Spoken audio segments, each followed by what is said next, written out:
Sicko.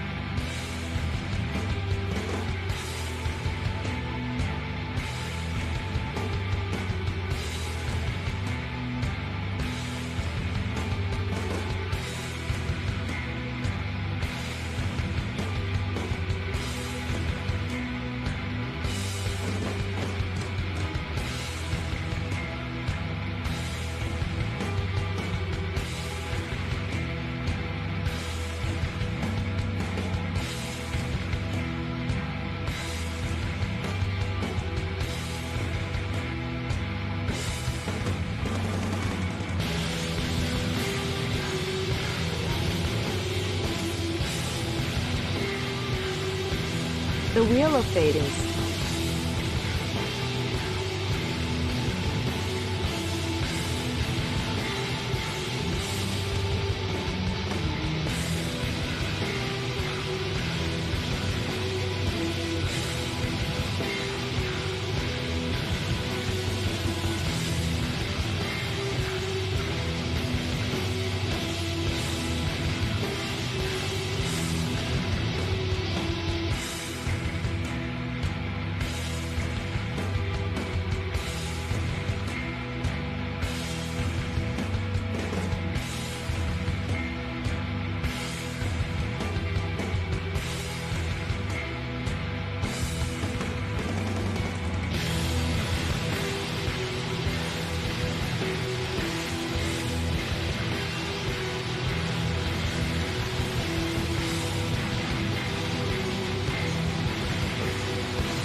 What is up, Drum Alert Nation?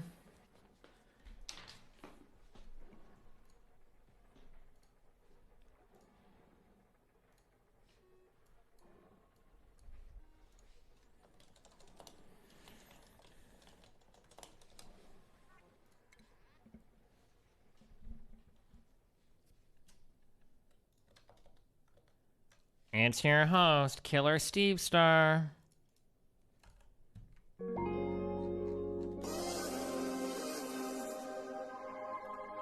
we're not gonna do this. Alright, I'm talking to this dude.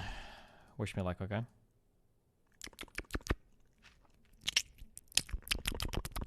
Let's get rolled onto the lefty arc.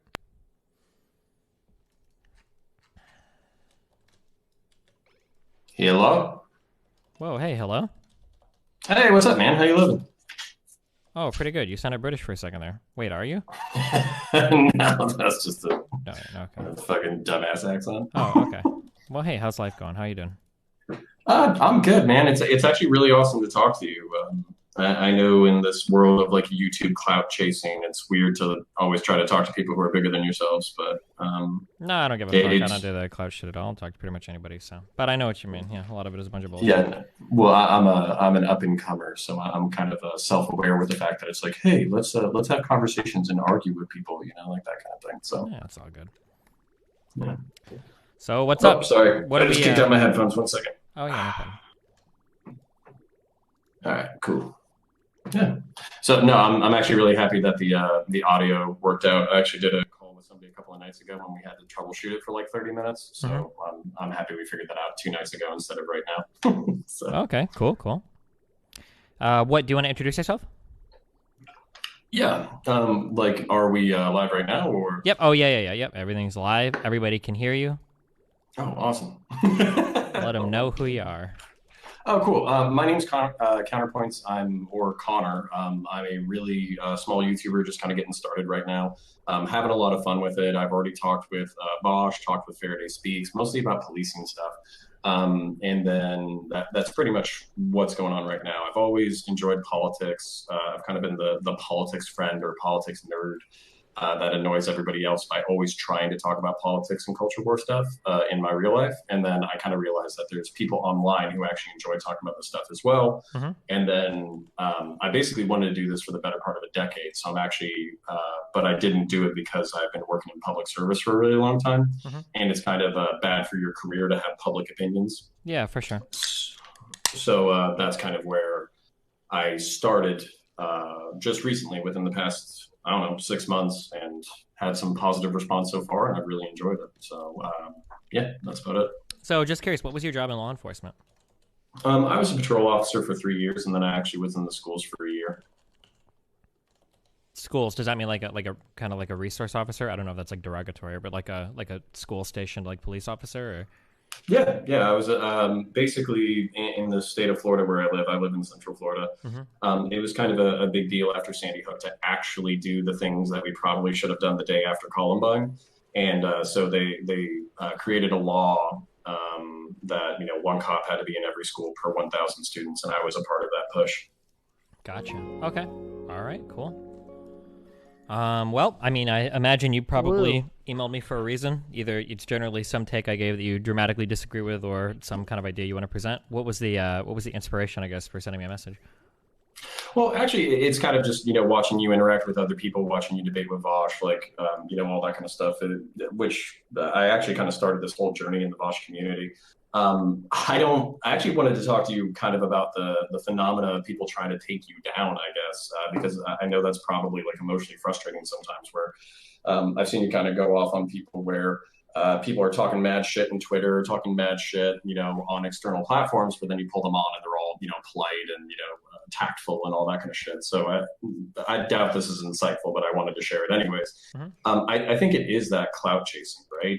And I also think it's part of that, thank you for smoking, like, debate tactic, where if you're wrong about something, that means I'm right about all my positions. Mm-hmm. So that's where I kind of think that, like, that antagonism stems from. And then, like, even me, like, thinking about how I wanted to grow the channel, I was considering doing like antagonistic, like pseudo takedown videos of like, takes and all that kind of stuff. But really, when I sent you the email, I guess I was surprised and wasn't surprised that like we kind of agreed on a lot of shit. Mm-hmm. So I kind of wrote down a few subjects that were maybe like a little bit deeper.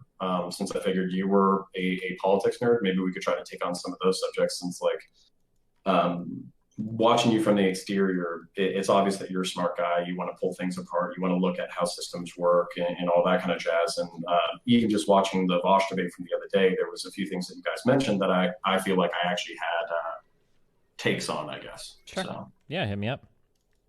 Okay, so I guess the first one is, Vosh kind of brought up that like we have this system, and like I'm a mixed economy capitalist. I actually think that we need the market in order to create good incentives. I think we have to battle entitlements. I don't believe that like inflation or currency manipulation is. I think it has to be balanced, right? You don't want inflation to destroy the value of products or the values of the market, but you also like you can't put too much emphasis on the market only because there's some purposes that the market doesn't serve, right? So he was asking, how do we divorce this like external influence on our politicians where it feels like our democratic will is not necessarily represented? I actually kind of like side with you on the fact that I feel like we need to have representatives because the average person is kind of a dumbass, which I know is elitist of me, but hey, is what it is. Sure. Since because everything I say gets clipped incessantly, blah, blah, blah. Just so to be clear here on what I believe both our positions are, the average person just doesn't have the drive nor the time to be ultra well-read on the nuanced policy positions of every single super complicated position in the U.S. Not that necessarily they're like genetically inferior or have the worker brain or whatever. I get accused of this sometimes, but just so we're clear on what we mean by the average voter is stupid. They just don't, they lack the necessary information to make like well-informed decisions on these things. Just come on, bro. Let me get you in trouble. It'll be fun. I have it. Like I think there are people that legitimately believe that I think that some people are born with manager brains or some shit. So I'm just covering my bases. I've unironically heard it before, so yeah, I'm just. Oh man, no, it's all good. I appreciate the qualification, yeah. but so I was actually kind of thinking about this on my own a little bit, and I don't know if you would agree with me for like a variety of utilitarian perspectives, but I was actually thinking like. Part of this thing is the fact that our public servants, our representatives, I think Congress people have like an annual salary of like, 150,000 or something like that. Mm-hmm. Our senators are like 250K, and I think our president is like 470,000. Now, to us, that's a lot of money, but to, people in power and people in like the wealthiest parts of the country, this is like piss. This is piss in the ocean. This is not even like a responsible salary. So that's kind of where I was thinking. It's like legitimately double all of the salaries of the representatives, but then bar them from having any exterior financial interest. So basically, no stocks, no bonds, no investments, no book deals, no speeches, no nothing. That way, they're sacrificing. They're actually genuinely sacrificing parts of their financial interest and their lives, where they're giving up this like broader opportunity for power and climbing and social rapport. Like literally, if a rich person wanted to become a senator, it would actually be like a financial step down. And then you would kind of like audit them every single year. And then anybody found to be taking like exterior finances would actually be like hit with, like a 20-year jail sentence. And the reason why I would advocate for this position, and I'd love to hear your take on it, is because you would actually you would remove the profit incentive, you would remove the power incentive, and then I don't disagree with the fact that like lobbying is potentially good, right? You want people to go to their representatives with their issues, but then a person who no longer has a financial incentive to rub elbows with the people that they're ruling over, they can actually evaluate the criteria from an objective state and basically pass policy on its merits, not on interest. Okay, so. If we are looking at this from the most generous position possible, we're essentially saying that politicians should have zero financial investment in things that could be a detriment to their ability to make decision on policy, right? Yeah, I mean that would be like perhaps the most extreme take, but my take on that would be like they would have to find like an inner altruism within themselves where they would have to see like the utilitarian benefit of the country as a whole as their guiding star to the way they shape and form policy. Yeah, so there are two huge problems that I have with this right off the bat, and then maybe kind of a third smaller one. We'll focus on the two huge ones. So the first one is if you set it up like this, the only people that could realistically be politicians then are incredibly wealthy people, it would seem. Because if you're basically saying that like an individual that goes into office has to sell their entire 401k or sell all of their stocks or all of their investments, like for any middle class or working class person, that would be a pretty frightful thing to do, right? Okay, I'm about to become a senator. I have to sell off all my investments and essentially just hold cash in a checking or savings account would be the first thing. And then the second thing, it's kind of along the same vein. It seems like only single people could be in Congress then as well. If you have like a husband, like I can't imagine how difficult the financial entanglements with would their wife have to sell every single stock, every single investment they have as well? Would we severely limit their ability to work with like any other company? Like, let's say that my wife worked in fossil fuels and I was a senator. Is that no longer allowed? So I think that would be the first two big problems that I would have with this type of policy. How would you address those? Well, so firstly, that's kind of where doubling the salary effectively, or even tripling, I would have to come up with a number.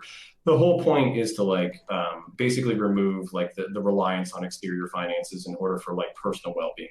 I know that like 250,000, that's basically like a surgeon's salary. You know what I'm saying? So to pretend that like a single nuclear family cannot get by on $250,000, $300,000, or even if you wanted to make like individual Congress people like 500,000, you're basically buying back the representatives, and then sure. But real quick, the scary thing about that, the reason why it's not the same as a surgeon's salary is because surgeons can theoretically make that salary for the better part of their working careers, maybe 20, 30, 40, 50 years maybe. A politician might only have 2 years in office if you're a representative when you get voted out, and then after those 2 years. What? Like make retirement automatic and make it lifelong, but also make the bar on their ability to do lobbying lifelong as well. Well, okay, so then this kind of brings me to a third point. So let's say that. So you're saying they would automatically get like a lifetime retirement package if they leave public office. I'm going to assume we're just restricting this to Congress for now. I don't know if you would extend this to all city council, like all city local politics. No. Purely feds. Purely feds. Yeah, because that would get incredibly expensive. So we'll just say like at the federal level, we'll say Congress. So all of these people are going to be retiring after as well. Do we worry that a politician would essentially be completely and totally removed from the well-being of the country at that point? Say a politician gets in, basically fucks around, fucks off, gets out, has a full retirement package for the rest of their life. Is that something we're worried about? No, that's actually a really good counterpoint. I would have to concede that that's like potentially ripe for abuse. You get in for 2 years, you have a lifelong salary, you can literally just sit around and jack off for the rest of your life, and if you get fired or voted out, it doesn't really matter. Mm-hmm. That's a really good point. Yeah, I guess so the thing that we're getting, the thing that we're kind of drilling down to here, the reason why we want to like push back on this so much is I'm guessing the general contention here is that external financial pressure is somehow molding the opinions of these politicians over what we would hope would be like the actual constituents that they're supposed to be representing, right? Yeah, I mean that would be the vibe. Yeah. From the extremes is that the interests don't align with popular sentiment. I, however, am like not a pure Democrat. Mm-hmm. I don't trust the average instincts of the average person. Mm-hmm. But at the same time, like I do think that there is an issue of the will of the people. So for instance, like just talking about universal health care, or talking about not being engaged in what I view as like petro wars all the time, being slow to respond to the complaints of the constituency. Like for me, from the right wing perspective, like I think like the entire Democratic establishment is based on like bitching about societal problems, but never actually doing anything to address them, because if they address them, they would lose their ability to bitch about them. So what do you mean that's by kind that? of the pervert.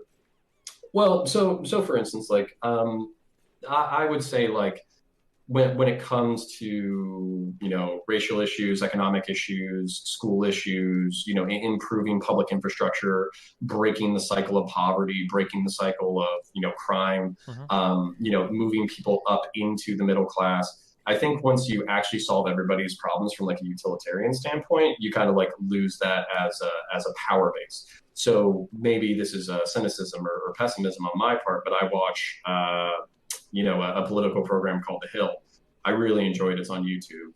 And basically what they talk about is how DC really views these like factional fights between political groups. Like if Trump wins, that's actually like good for the DC Beltway, for the Democrats, because then they have like another 4 years of very aggressive fundraising.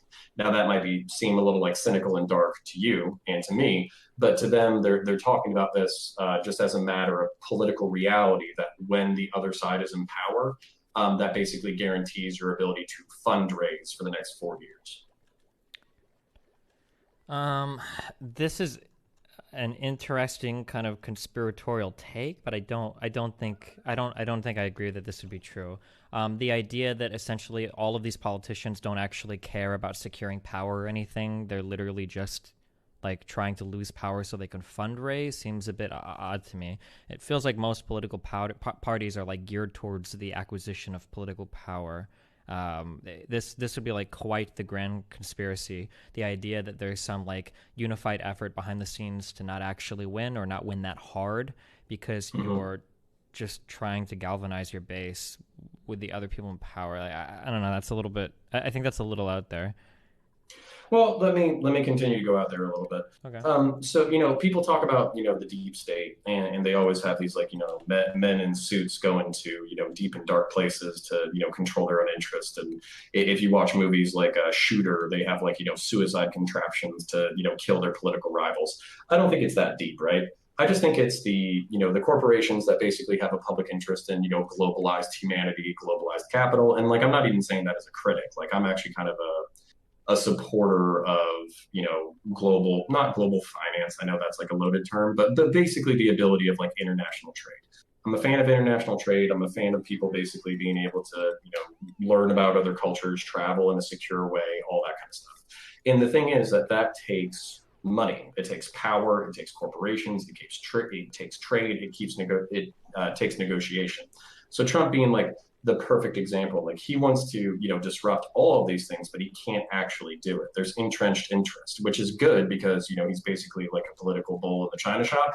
So that's where his inability to affect like the trajectory of the United States is actually a good thing. But I would say like kind of akin to steering the Titanic. It takes a long time to move the ship in any one particular direction. I wouldn't think of the deep state as like some like vast, deep conspiracy of like secret meetings. I would think more of it as like a general political and institutional momentum pulling in certain directions. Okay, yeah. I mean, I kind of agree with that take. CONNED. Almost have to, but I would push back against the idea that these people don't really want to win because they want to keep the other people in power so they can fundraise. I don't think there's any way to substantiate that claim. Yeah, I mean, and I would agree that like winning's probably better than not winning, right? Yeah, for sure. But I think it's also like it depends on who wins, which that's like the Bernie bro argument, right? Is that like they don't want Bernie to win because he's such like a maverick that he's just gonna disrupt the system and change it all for the better and blah blah blah blah blah. But the truth is like again, I recommend watching The Hill because these people don't seem like zealots. They're actually kind of like disenfranchised mainstream political pundits, I guess, who just started a YouTube channel. I actually don't know what their funding is like, but they seem pretty professional, and their whole shtick, I guess, is that this is very common in the Beltway, basically. Well, which part is common? That they to want to win, but also to pick your rivals. That way you can galvanize your base. That way you stand a higher chance of winning next time. And also in the meantime, like you can fundraise. So for instance, like Biden is actually almost like the boring milquetoast candidate because he doesn't stoke fear in the Republican base. You know what I'm saying? Which is actually a good thing from like a victory perspective. Is when you stoke fear in the opposite side. You kind of galvanize your opposite. That's the way that I would say they view Donald Trump is, he's good for business in that way. And I'm not talking about politicians specifically. Yeah, so would we say like the Democrats want Biden to lose so that Trump can stay in office so that they like do more fundraising? No. That just seems like such an extremist take. Right? No, and I'm sorry if I'm being unclear. I would say more that like they would, if they thought that Bernie was better, had a better chance in a head-to-head or whatever, they would rather, this is the quote that I kind of took away, was they would rather lose with Biden than win with Bernie. Because Bernie kind of like, challenges their internal narratives and all that kind of stuff.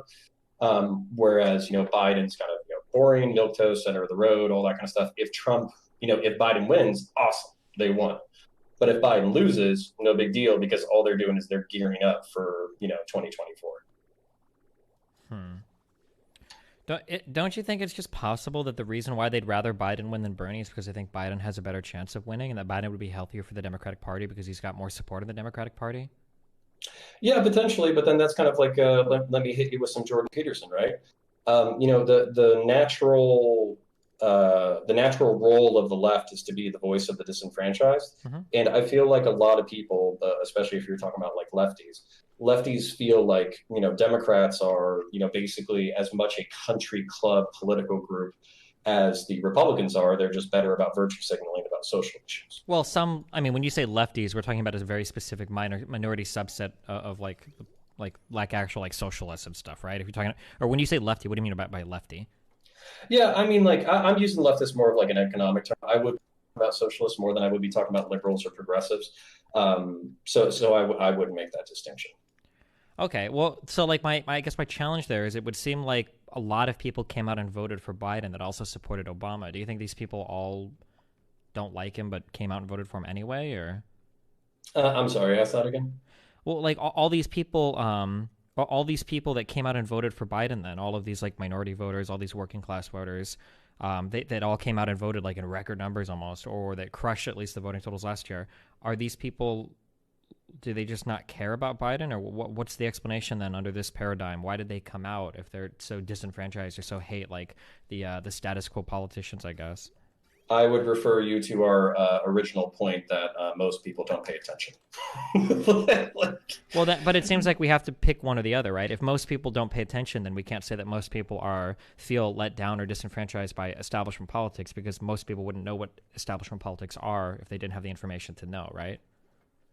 Yeah, but I mean, like that's again, like I don't feel like that's necessarily like in either or, proposition. I would feel like you could have a uninformed electorate who really do genuinely believe that Biden's the best chance for winning. Mm-hmm. Maybe he is, maybe he isn't. But then Biden himself might not be to maybe give leftists too much credit. Maybe he's not like the quote unquote genuine voice of the left. Maybe his policies are not the best advocated for positions that will help working class people out. Maybe he just, he'll talk about social justice issues, but he won't actually do anything meaningful to reform it. That kind of thing. I guess. So the problem that I'm having is it feels like we're floating between these two. Here, can we rephrase, like, what are you saying then that voters are having a problem with? Because I guess, like, to summarize, this is what I feel like your position is, and then this is my contention with it. It feels like you're saying, like, we're making a couple claims. One, voters don't really vote on policy because they don't really know it that much.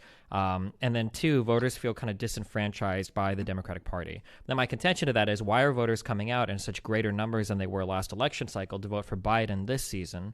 I guess I just don't have a very clear answer to that. I don't understand that.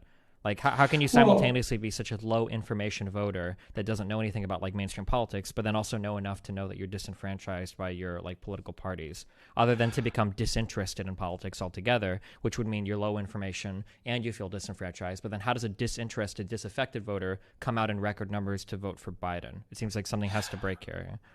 Well, yeah, and let me try to break it with my anecdote. Andy, for a second. So, for instance, like I forget his full name, but basically somebody Gillum was running in Florida, and he was running on criminal justice reform, and he was running on marijuana decriminalization and all that kind of stuff, and I think he was running against Ron DeSantis, right?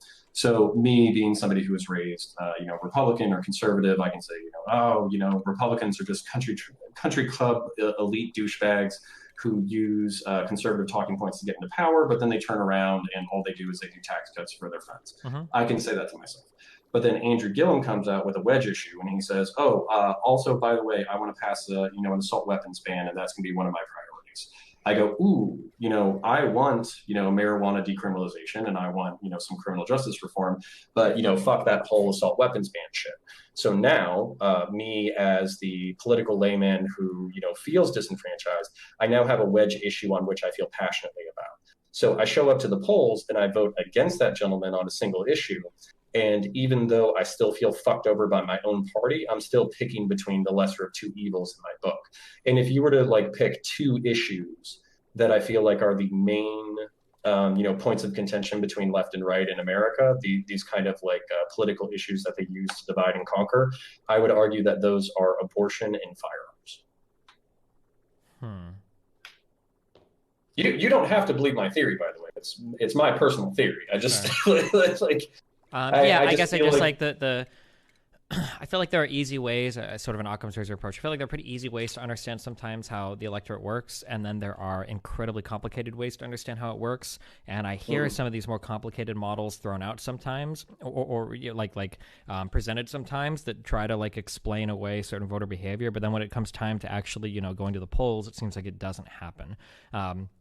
So, for instance, I hear a lot about only how 20 or 30% of the electorate vote to begin with. I don't know if it's quite that low, but I mean, regardless, like based on the polling, like based on some of the theories that are concocted, it doesn't seem like I could spin you like a month ago a whole narrative about Bernie Sanders support, like record support between minority voters, record support between youth voters. Bernie Sanders is assembling a coalition like we've never seen before. You can look at the polling data and you can see the massive support he has in young people. These are going to be a massive coalition of people that come out to vote for him. These were all narratives that Bernie supporters were spinning time and time and time again, such that to within that paradigm, he looked unstoppable. That you had these voters that were going to come out in record numbers, vote for him, everything was going to be good. But then when it actually came time to like look at, we're here are the primaries and we're voting, it didn't happen. Like none of this happened. Yeah, but Bernie voters were expecting Democrats to be as dumb as Republicans were, right?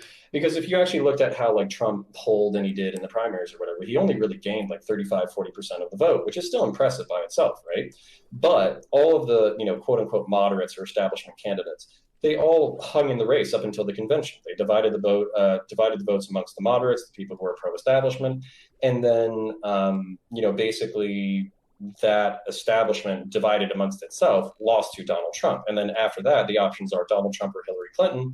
So everybody went for Donald Trump. So I think like Bernie Sanders supporters were really expecting like a similar narrative where the moderates were going to bicker amongst themselves all the way up until the convention, splitting the vote. Roughly 60% would be moderate. Bernie Sanders would, clinch that 35 to 40%. Once he clinched that 35 to 40% and took the primary, all the moderates are going to come along for the ride anyways, because their option is Donald Trump. I mean, in hindsight, this could be what we say that people were saying, but it felt more to me. I don't recall feeling like Bernie voters were thinking like, okay, Bernie just needs to get 35% and he's good. It felt like they genuinely believed that the majority of the Democrat Party was going to walk in tow behind Bernie. I don't believe that Bernie voters honestly felt like, oh, he's just going to get 30 to 35%, walk in with a plurality at the convention, and then walk away with the nomination. They legitimately thought he was going to be a 51% plus candidate. Yeah, but I'll refer you to our previous point of most people not being that informed about these situations. And I'm not trying to say that like a douchebag. I'm literally trying to say it from like a pragmatic perspective. And then here's the other thing, because I like to read my political opposition basically, and bear in mind as I'm saying this, right, I'm already preparing for cringe. Okay. Sure. I've read the Quran, I've read the Communist Manifesto, I've also read Mein Kampf. So I'm probably about 60% of the way through. I'm finding it really difficult to get through the last 30 to 40% of it. But one of the chapters that I read probably within the past 2 weeks was basically saying that political movements are not made up of this like intelligentsia. People like you and me who come on and we show off our galaxy brains and we fight it out in the realm of public debate and all that kind of shit. That's not most people. Yeah, of course. And even like people who watch us or watch people in this arena are not most people. Most people don't give a fuck. They go off of name recognition. They go after propaganda and political points and talking points. Like, how many people do you know are basically like political talking point regurgitation machines? Yeah, most people, of course, yeah. Right, most people. And like, I like Foch. I genuinely like Foch. I think he's a smart dude. I think he's a good dude. And I also like his audience. But at the same time, not that I'm trying to dog his audience at all, but how many of those people are really like dyed in the wool academic leftists who study every single detail and also understand every policy and also understand electoral politics, start to finish? And how many of those people are really just like engaging with content that they already like to hear? Mm-hmm. Yeah, of course. This is most people online on political anything, right? Most political audiences are probably like this. Right. Mm-hmm. Yeah. And like, that's kind of like, obviously I'm very small, but what I'm trying to avoid is, because I know there's like this cyclical relationship between creators and their audience in which it's very easy to create content that your audience wants to hear. Mm-hmm. So that can kind of be like this, like very like masturbatory, insular exercise. Yeah, of course. Where you just like, repeat all these talking points to each other back and forth, so on and so forth. But I think one of the, temptations that I'm trying to continue to avoid is that one, because I feel like people need to have these more nuanced conversations and these challenges to the way that they think and these challenges to the way that they perceive the world, perceive electoral politics, and maybe whether or not, Bernie Sanders is actually going to, rape Joe Biden and go into the general and destroy Donald Trump, like people who are like genuinely emotionally invested in that outcome, I would see them as like unaware of just how deep and fucked up and weird this entire process is, and how deep and fucked up weird our politics are. Sure. Yeah. I mean, I don't think anything is too contentious here. People don't tend to vote with like high information. A lot of people that talk about politics are like very like driven, and like they treat it like a hobby. They pick a sports team and they, go down that road. Sure. Yeah. Okay. So I guess like centering back on like the more, I guess like, so we kind of branched off from here in terms of politicians should have like zero stocks or anything like that. It seems like so I don't know where we left off on this. I felt kind of weird that politicians. You brought up a kill shot that I don't have a counter argument for, and I need to think about it. Okay. And the kill shot was, how do you not just get like self-interested loafing douchebags who go in for one term, do absolutely nothing, and then fuck off and retire, and then sit around jerking off on the government teat for the rest of their lives because they know they haven't made. Basically, I don't know how to answer that question. Sure. I don't know how to answer that question, and I need a deeper thought on it. So, yeah, sure, okay. If you're good on that one, I do have other ones that you can headshot. Yeah, go for it. Yeah, hit us up with our next prescription? Yeah. Yeah, so the next one would be a lot of people are complaining about like the fairness doctrine and kind of like this like lack of transparency in our media, or this lack of like fairness in our media, where our major news programs, our major mainstream news programs are advertising themselves as these sources of objectivity. But if you actually looked at the content that they're creating, they're actually how do I phrase this?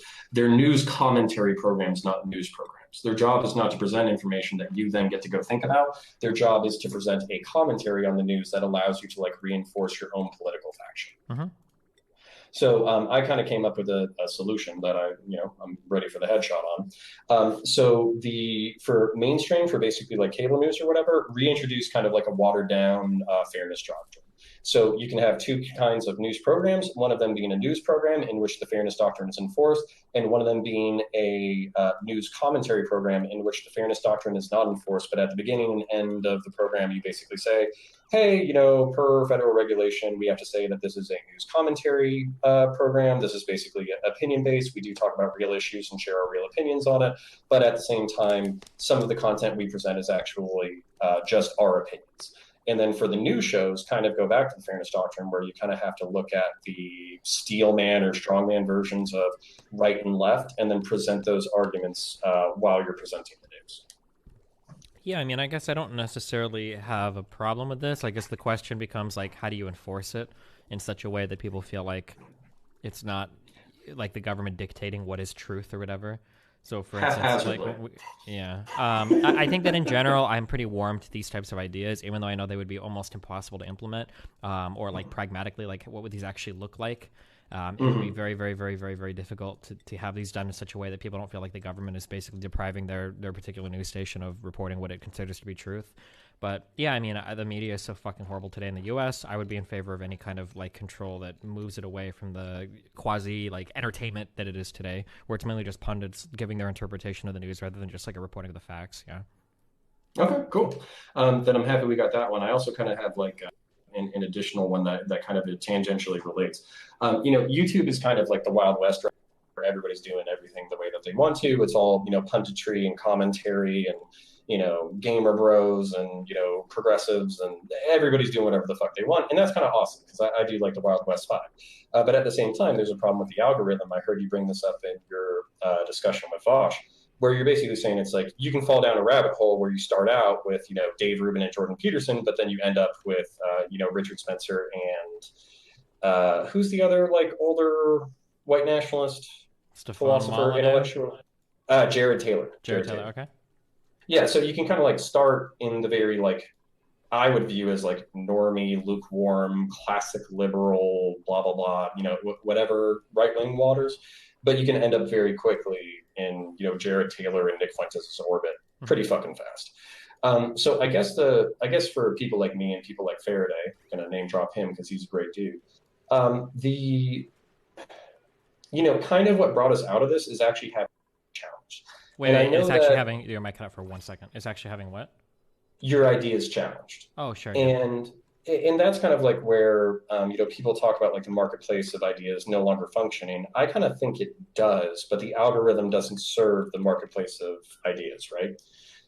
So I think you could probably, like from a computer analysis standpoint, kind of see like the algorithm feeding into these, self-fulfilling prophecies of like, red pilling and blue pilling and all that kind of stuff. So I guess what you would have to do in order to bridge the gap is either have algorithmic jumps between these like tribal factions where you're forced to watch the exterior content that your faction is attacking, I guess. And then the other one would be like jumping you back into normie sphere, right? You watch 10 hours of Nick Fuentes in a row, and then it basically suggests, hey, that was a lot of fucking dark shit. Here's a fucking, here's a normie take, and here's a criticism of Nick Fuentes, and here's a counterpoint to all of the, hardcore propaganda that you just digested for hours upon hours upon hours. Would this be like a decree from the federal government then saying that you have to conduct your business in so-and-so way? Because it seems like this would become a nightmare to enforce as well. You'd basically be telling private companies that they have to forego some level of profit in order to in a more fair manner display, certain types of news to you, right? Yeah, well, and I agree with that, but, I would say tech giants. Wait, your mic is cutting out a sec. You would say what? Sorry. I think our tech giants like Google, Facebook, Twitch, all those people, they're trying to figure out how to do this themselves. So if they're already writing like software programs to try to do this, I just think that's like the solution that you would want to get, basically. So I wouldn't see this as like a federal enforcement. I would see this as tech companies who are trying to do the right thing and trying to make sure that they're not creating the next mass shooter. I would see this more as like an algorithmic prescription that they could do in order to try to break this cycle of black pilling and red pilling. I guess it seems like if they wanted to do that, it'd be pretty like trivial for them to do that. But it seems like their goal is more just to maximize viewer hours. I don't know if like YouTube genuinely cares about like the health of like democratic debate. More so they're just trying to maximize like viewer hours. Like it seems how it goes, no? You say that, but at the same time, like from a right-wing perspective, private right-wing Facebook groups get banned all the time. We see, spicy memes get taken down. We see, content creators like Nick Fuentes kicked off of the platform. When you were trying to ascribe some, good faith to our, political leaders and our political institutions, I'm trying to provide some good faith to our tech institutions where they genuinely might be trying to prevent mass shootings and terrorist attacks by banning these people. Now, is there a public outcry to stop these things? Yeah, sure. But they're not going to fuck with profit motive. So how do you not fuck with profit motive, but also make sure people don't become black pill terrorists? Well, that's kind of what it seems to me. Is that like it seems like nobody really cared about this until news articles were being written about it. Like I don't know if there was no bad publicity, would they actually be doing anything to stop this? Is this really them making a good faith effort to be stewards to healthy political discourse in the United States?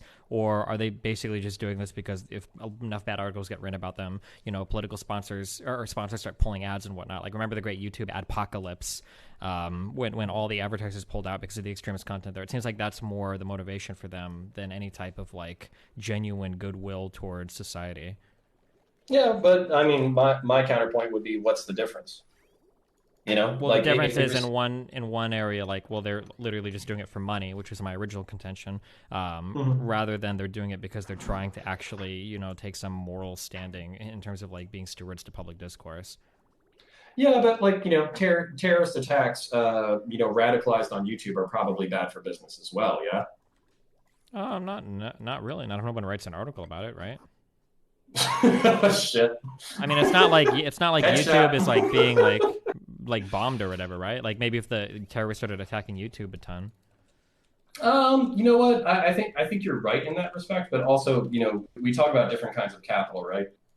Social capital being one of them. I don't think YouTube would survive long term if Nick Fuentes, Mike Enoch, and right-wing creators or whatever spawned a whole bunch of terrorists, and then they started like shooting up drag queen story hours, mosques and shit. Like, I don't think that is a sustainable model. So when that happens on occasion, like the Christchurch shooting, I mean, it's not like we're literally going to get so many people killed that these guys are going to run out of employees or customers.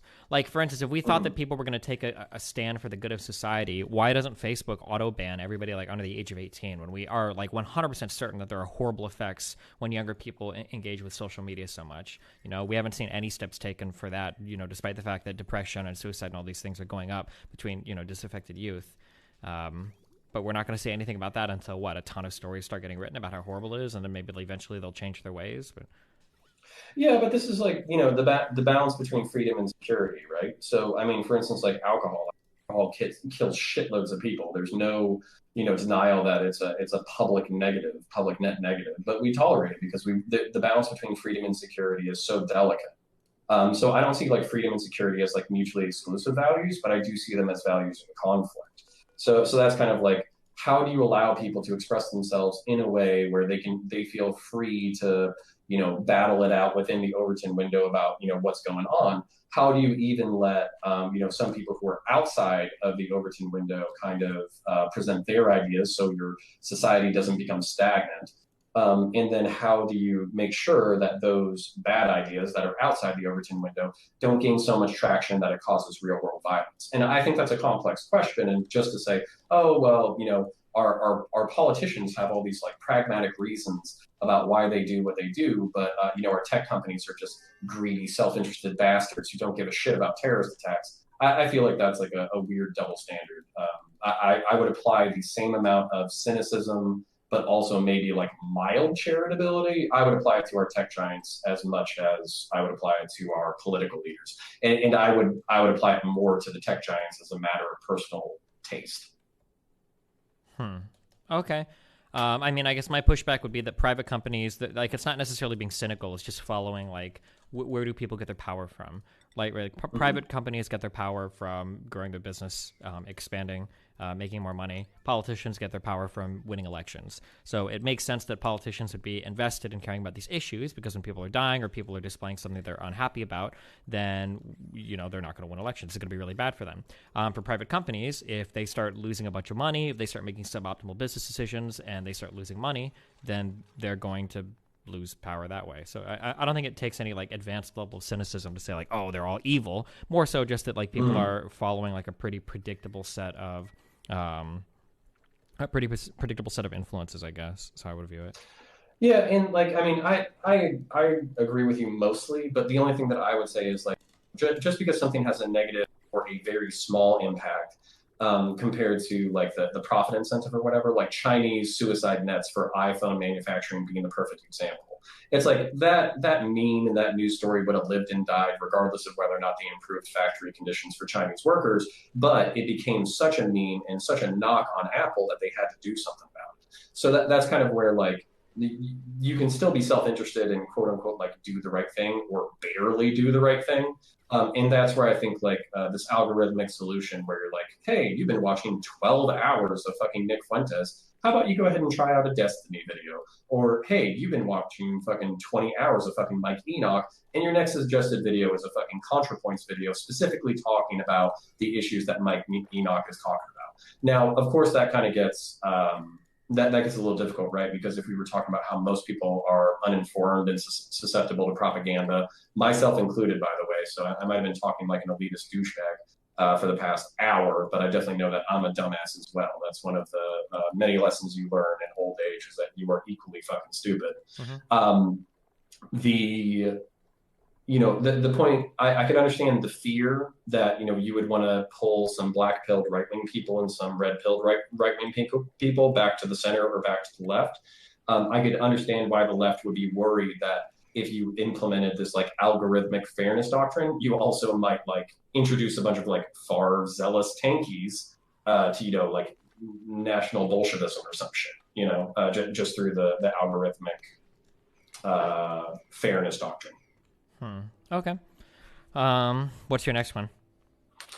So I know that Vosh really for co-ops, and I kind of wanted to bring up like a model that's actually functional, and then I also wanted to come up with like a rationale for why co-ops might be beneficial, but also like I didn't want to jump like full socialist because even I'm not a socialist. But I wanted to give the idea some credence. So, for instance, Publix is a grocery chain in the Southeast. They're known for like excellent customer service. They're known for great sub sandwiches. They're known for having like a very family-friendly atmosphere, and that's how they've marketed themselves for the past 70 years.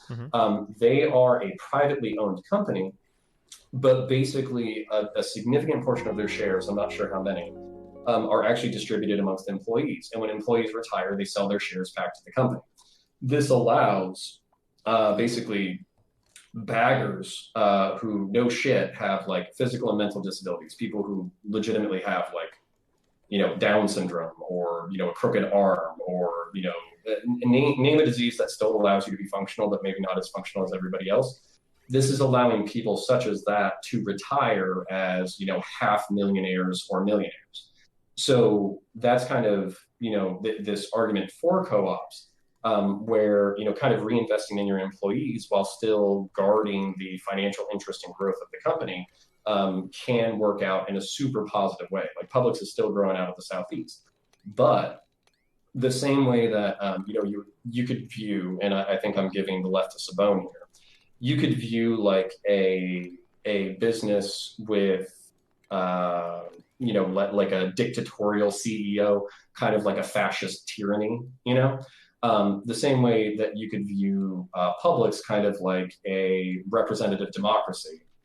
Publix democracy. has nothing to do with like being a co-op or anything like that, though, right? This is just like a standard like employee stock option program, right? You would say that, but a lot of people. Wait, I'm sorry, you might cut out. A lot of people what?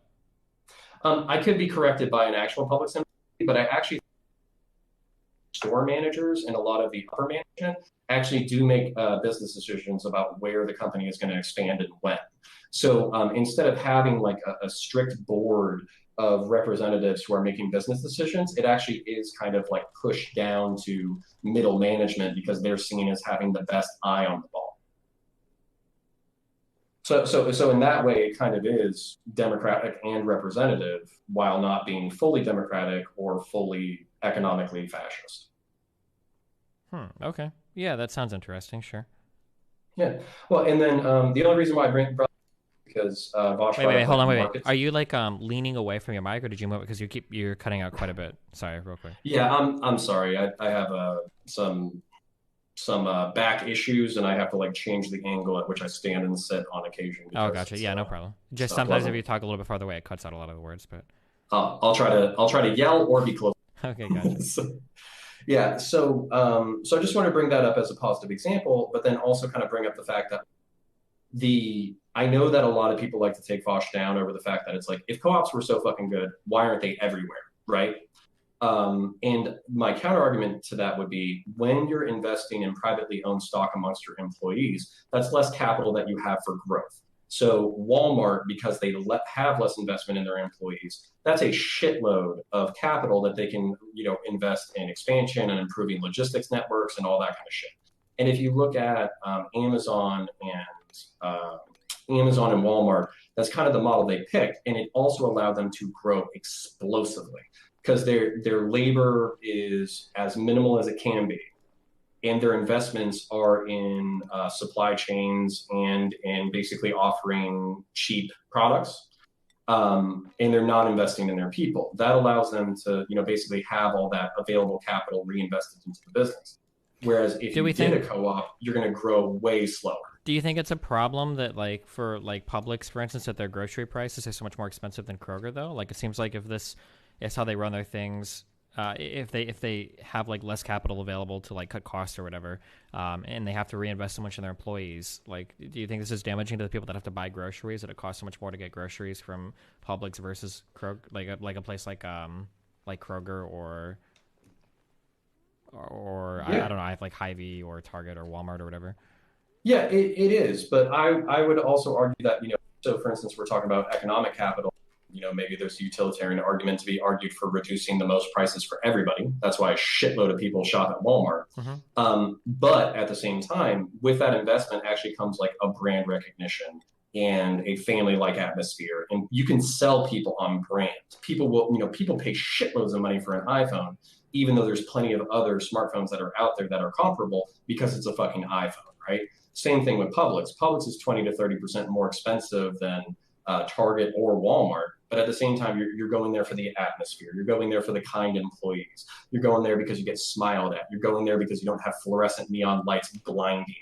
You're going there because they make bomb-ass sandwiches. You're going there for, the atmosphere. So that might be a luxury and a privilege for a decent amount of people, but they really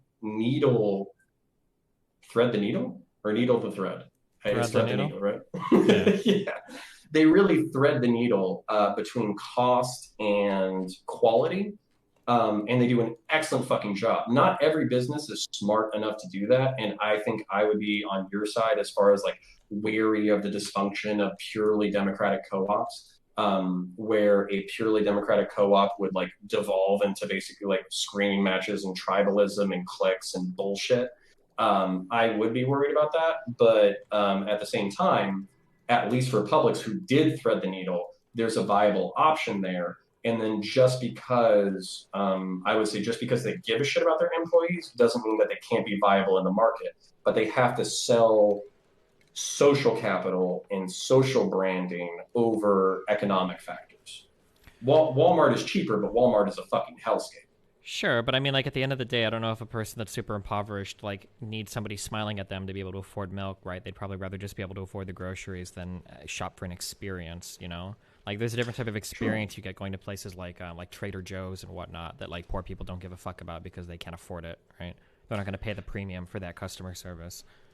For sure, but I feel like maybe neoliberalism is like a triggering word, but and I'm not like trying to put words in your mouth or anything. I'm just trying to say I'm going to do a mild critique of neoliberalism. Just bear with me.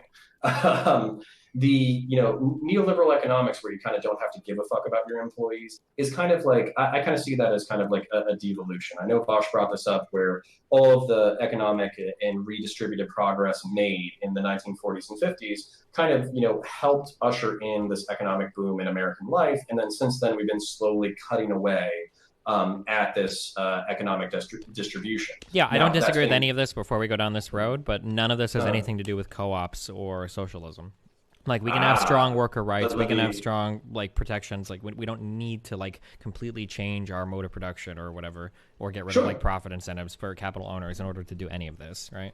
Well, and I would want you to kind of, like, maybe revisit this with Vosh, but I think market socialism, and, like, by the way, I'm not even fucking socialist, right? I'm just trying to give credit where credit's due.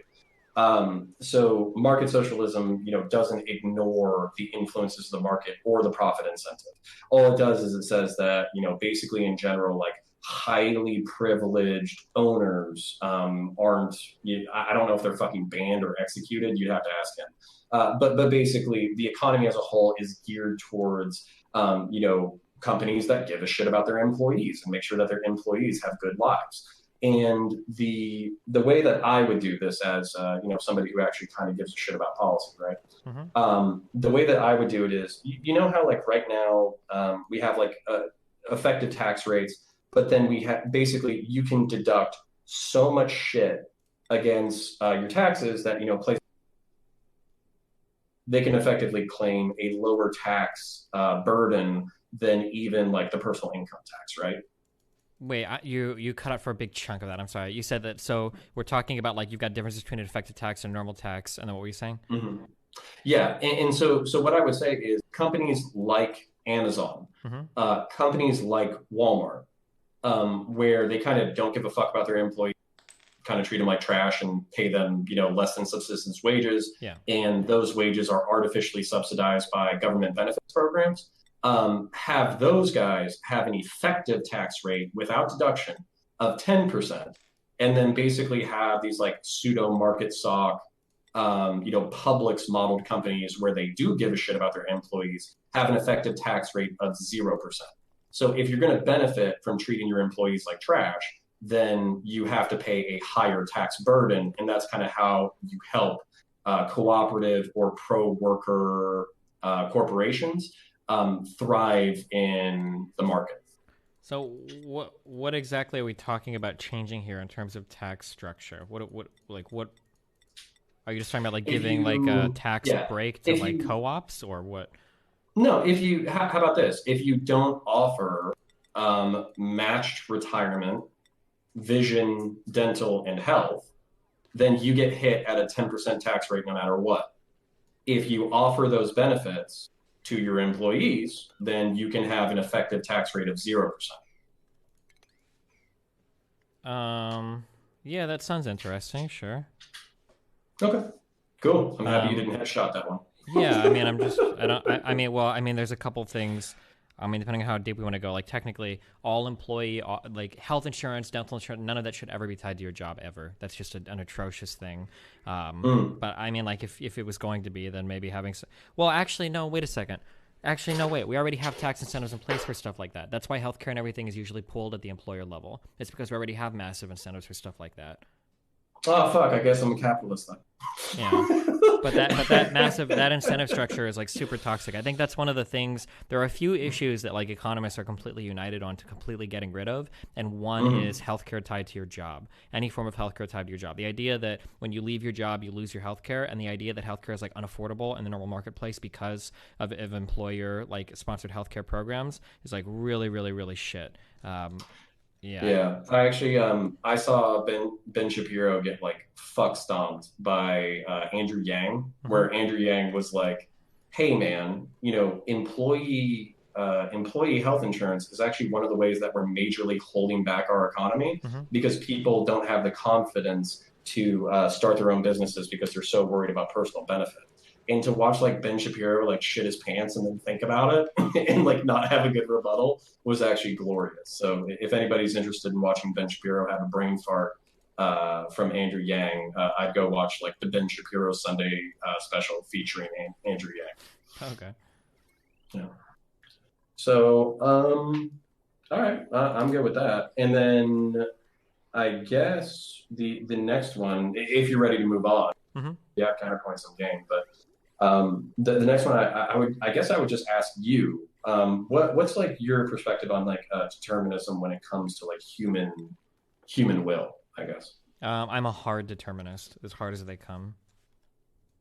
Okay, so I mean, how does like choice factor into your deterministic outlook? Well, I'm a hard determinist, so I don't believe that we ever truly make a choice. Choices are like that. The word choice is kind of like a human constructed thing, but the way that we understand choices to work, they don't work that way. That basically every choice we're ever going to make has basically been made at the creation of the universe, essentially. That one path is kind of laid out. We just are kind of on that path. We can't really do anything to deviate from it. How does like neuroplasticity factor into that? My understanding is that neuroplasticity is just the ability to learn new things, to form new neural pathways. I don't know how that would have anything to do with determinism at all. Well, so I would say that, and bear in mind, like I'm not expecting to want to present some food for thought, I guess.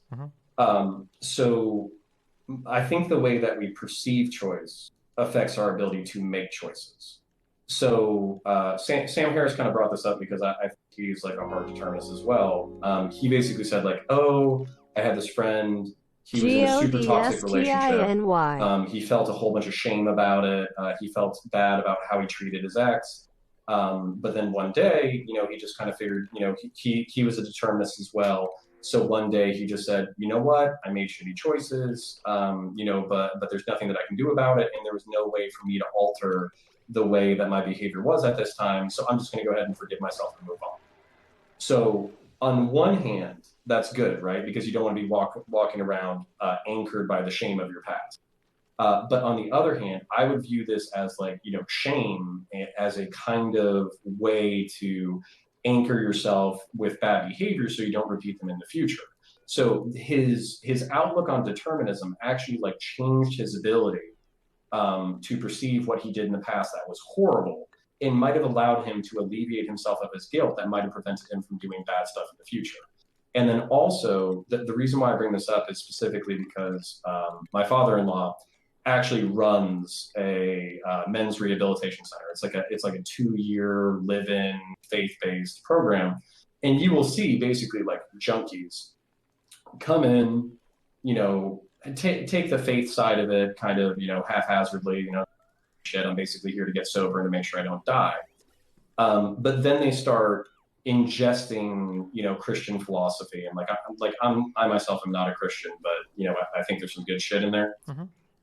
So they start ingesting this framework, and they start ingesting this new way of perceiving the world, and they also start ingesting maybe an incorrect but frightening framework where your choices, your individual choices about what you do in your life, actually have a direct effect on your mortality. Now, that could be completely, you know, bullshit. Like, who knows whether or not heaven or hell exists? Probably we all take a dirt nap at the end of the day. But at the same time, them perceiving that their individual actions one day will be judged by the ultimate power in the universe allows them to inject a sense of fear within themselves, and their perception on choice allows them to make better choices. And then also believing that, this is just kind of like a side point, believing that you have a choice allows you to create a pause in the way that you think, and you're like, hey, right now I'm above the precipice of multiple realities. There are a variety of situations that are in front of me, and depending on the direction that I travel in is actually going to drastically affect my future. So just through that mere perception of having choice, your desire to realize a positive choice for yourself is actually heightened. Whereas I would see deterministic dumb fucks, not you, but deterministic dumb fucks being like, oh, well, I do what I do anyway, so fuck it, I'm just going to go in this direction. You know what I'm saying?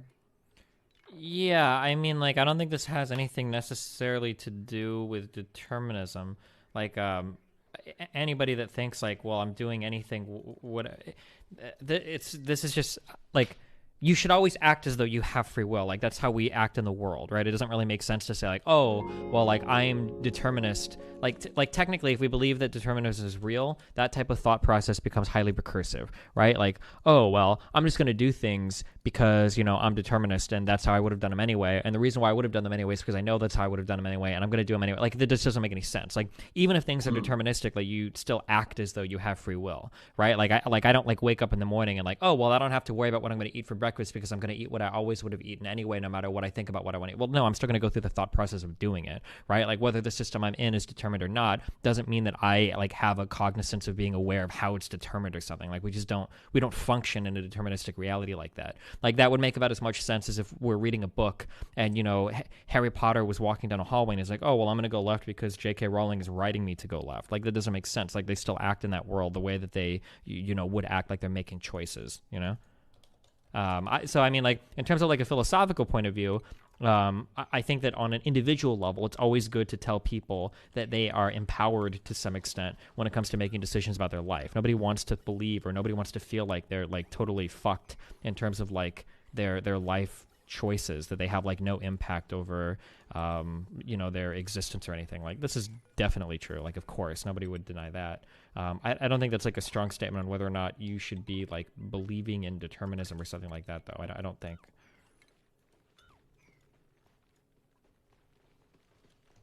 Wait, hello?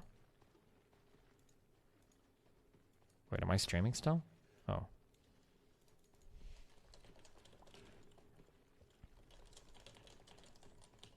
Is Discord dying for anybody else, or?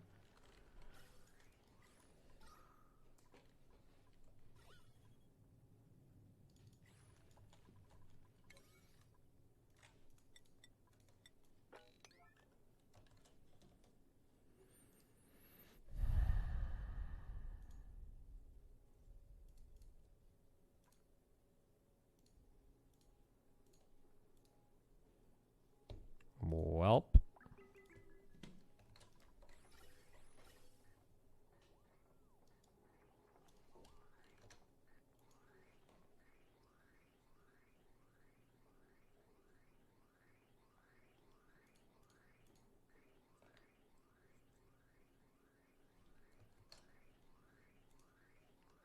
Are alcohol and other drugs making your life difficult? Yes. Tried quitting, but can't? Are you sick and tired of being sick and tired? Get your life back today. Click today. You're worth it. But at the end of the day, we're one body.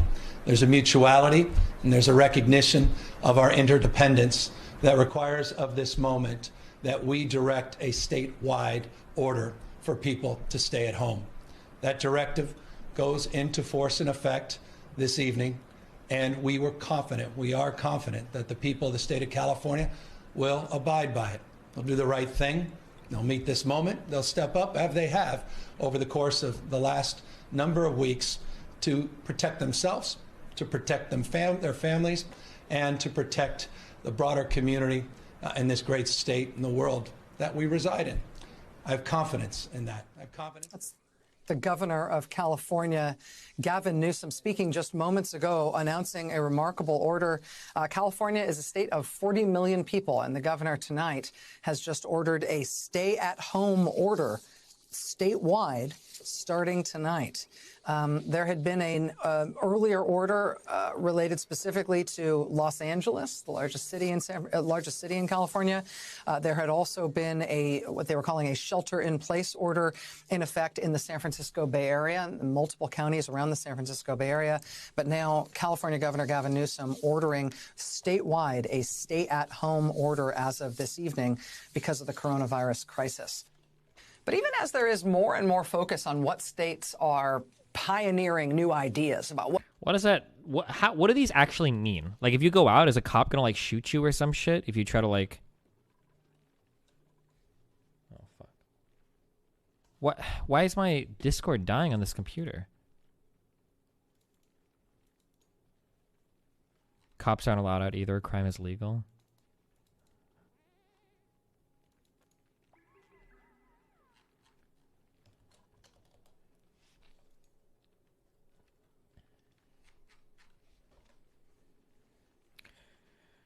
It's not ordering all individuals living there to stay home at their place. How long will we stay home? Because in fact, Thursday, the order is in place till further notice. What can I do? What's open? Essential services remain open, such as gas stations, pharmacies, food, grocery stores, farmers markets, food banks, convenience stores, banks. Oh, banks. Thank God. Thank God. I need to refinance my goddamn fucking mortgage, and now sounds like a good time to do it. Fed interest rates are going down, boys. Wait, is nobody else's Discord dead? Seriously? What the fuck?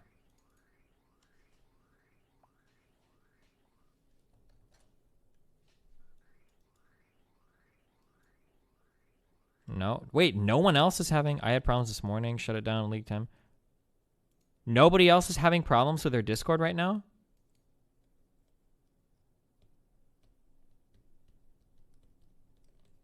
Mortgage rates are going up? Wait, I thought the Fed was cutting interest rates and shit again. Down detector. Click.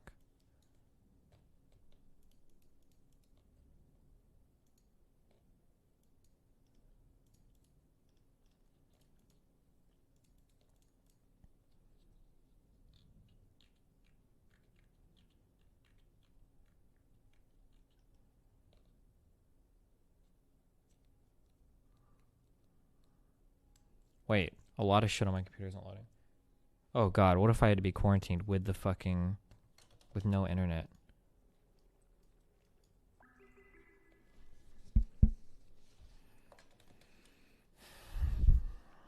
What's closed? Dine-in restaurants, bars and nightclubs, entertainment venues, gyms and fitness studios. Do you think my apartment gym is closed? Public events and gatherings, convention centers.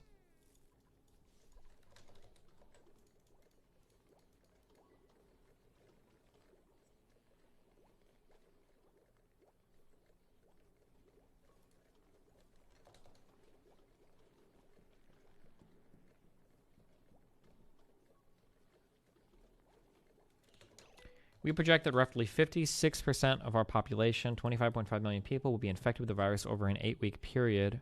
Newsroom wrote in a letter to President Donald Trump. Newsom wrote in a letter to President Donald Trump. That's half of California?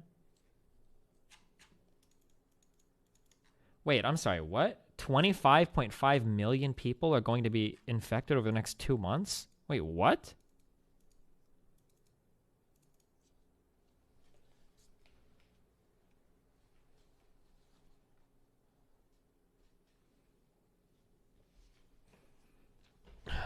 Do I need to go out and buy food? I'm starting to get worried.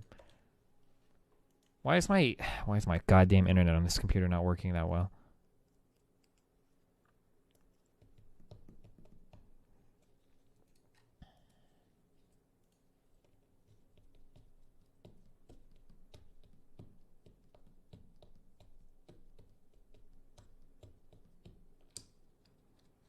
Holy shit, could I go sneak out to a grocery store? Like sneaking along the fucking streets and shit? Trying to dodge fucking cops? That'd be fucking sick as fuck.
Eat beans? Better go fast.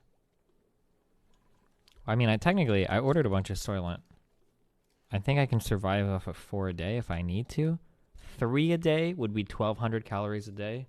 That would suck, but I could. 3 a day for a month would be 90 Soylents. I don't have that many. Oof. The grocery stores are... Yeah, I'm just kidding. We should be able to go to a store and get some shit. Can I go to like Trader Joe's, like the expensive shit? Where people can't hoard it?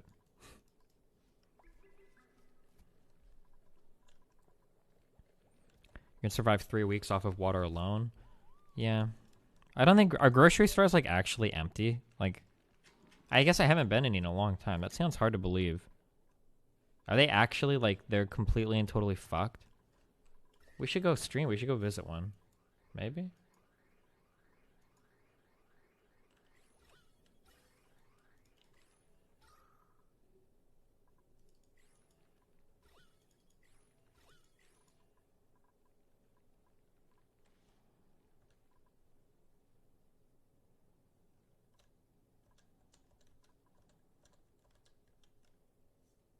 Driving seems way comfy. It's raining and everything.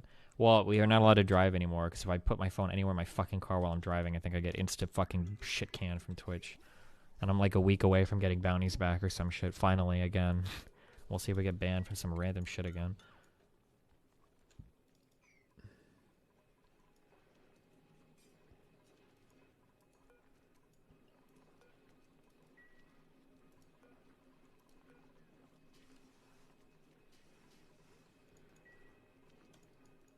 Do you have pots and pans and stuff? I mean, I think I do. I need to like clean up. Oh, wait. Is my shit working?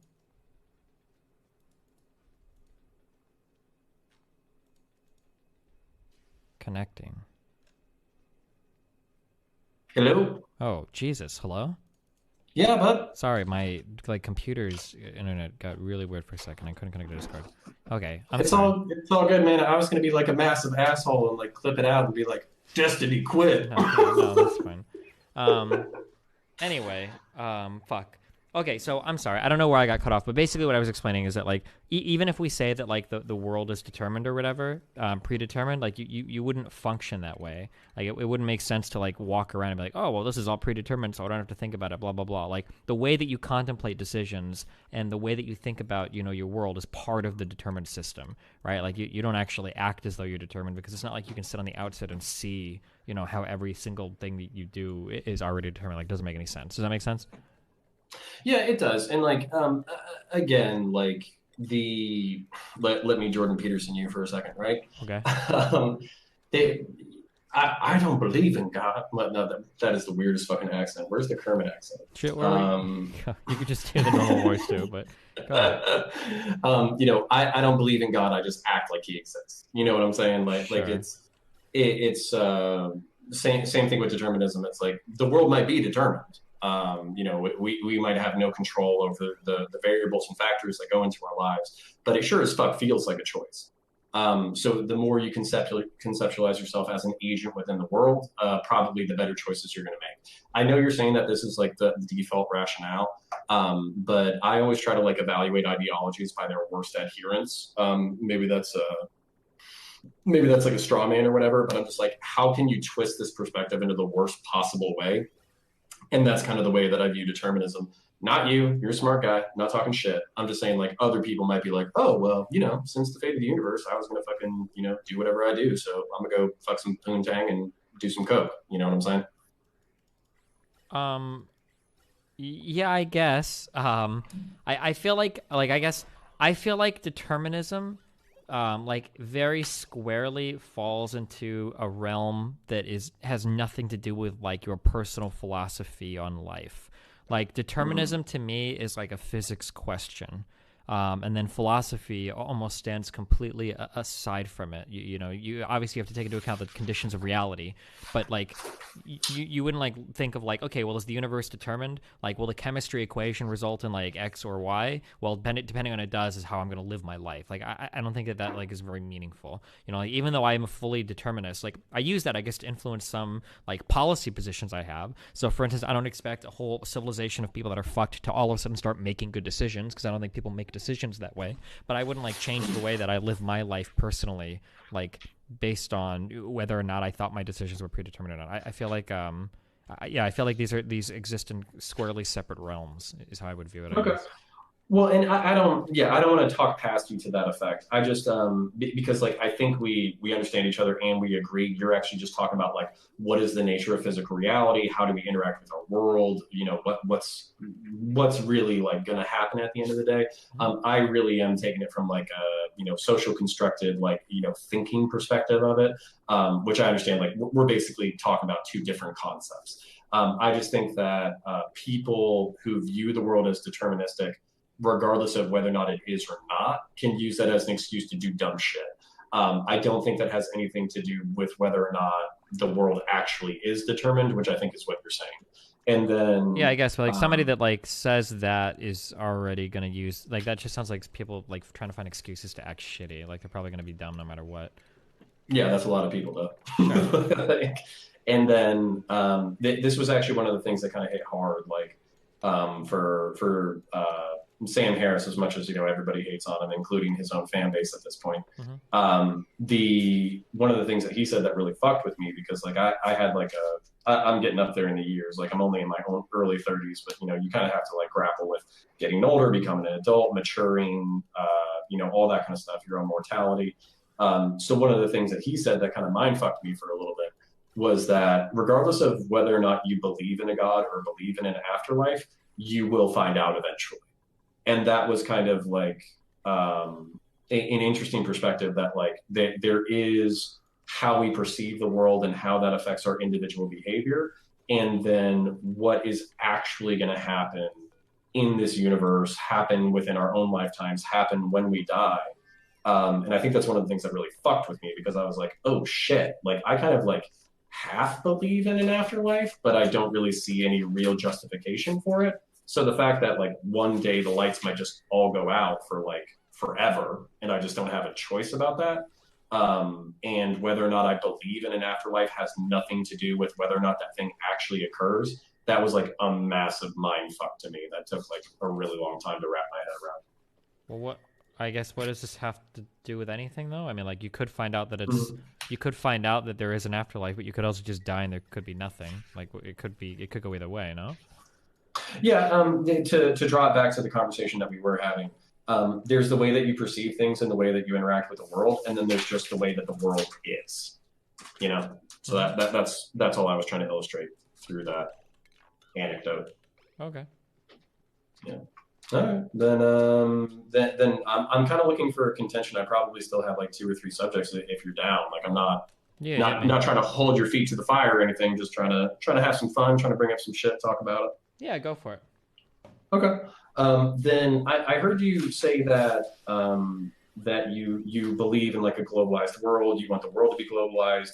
Eventually you would kind of want to see an open border world. Maybe I'm mishearing it or whatever. But what does that look like to you now, and what does that look like to you over the coming centuries, and what kind of transition do you think is necessary to see that world come into being in a way that's not completely fucked up?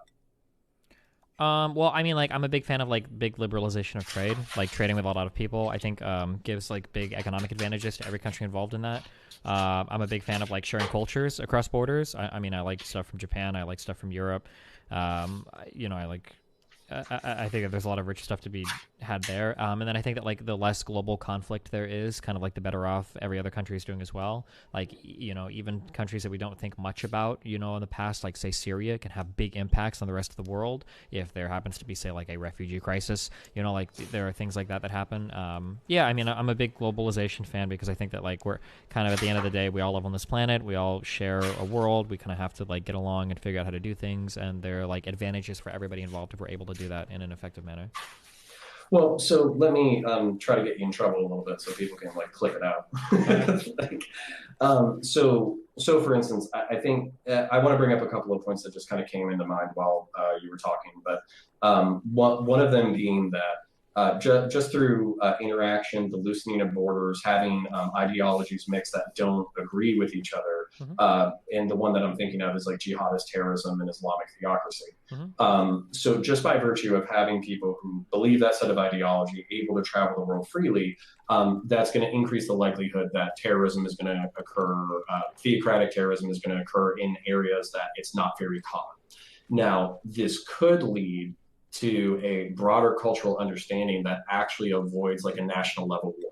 So when I'm trying to think of this like hypothetical example, if you let a whole bunch of people in from Iran, let's say, and they, some of them secretly hated America, and then a few of them became terrorists and they committed like, suicide bombings and killed people. But then through this migrant wave, we have all these like cultural benefits, food, culture, conversation, interactions, all that kind of stuff. And then through that broader cultural communication, we actually avoid a nationalistic level war, but we also incur terrorism. Is that kind of like an acceptable price to pay, I guess? Yeah, I mean, I don't think that like all these are, I don't think that like terrorism is like as huge a problem around the world as we think. And I think that the amount of good that we get through like the cultural inflow and outflow and the inflow and outflow of immigrants, I think is a good thing. I think that that's like worthy to trade, in exchange for some terrorist attacks or whatever, like that's going to happen. But I also don't think that like immigration is the only way that we become globalized. Like I'm not advocating that the United States open its borders to let an infinite number of immigrants come into the country. Like globalization means a lot of things. It means having like good trading relations with other countries. It means having good diplomatic relations with other countries. It might mean support or aid or sharing technology, especially in the realms of like medicine with other countries. Like these are all ways to become like part of a more globalized society as well. It doesn't just mean we open our borders and let every single person in the world come and live in our country, Damn, that's actually dope. So then I guess that kind of like, you've already answered the question, but I'm going to ask it anyways, because I think you could probably speak to it specifically.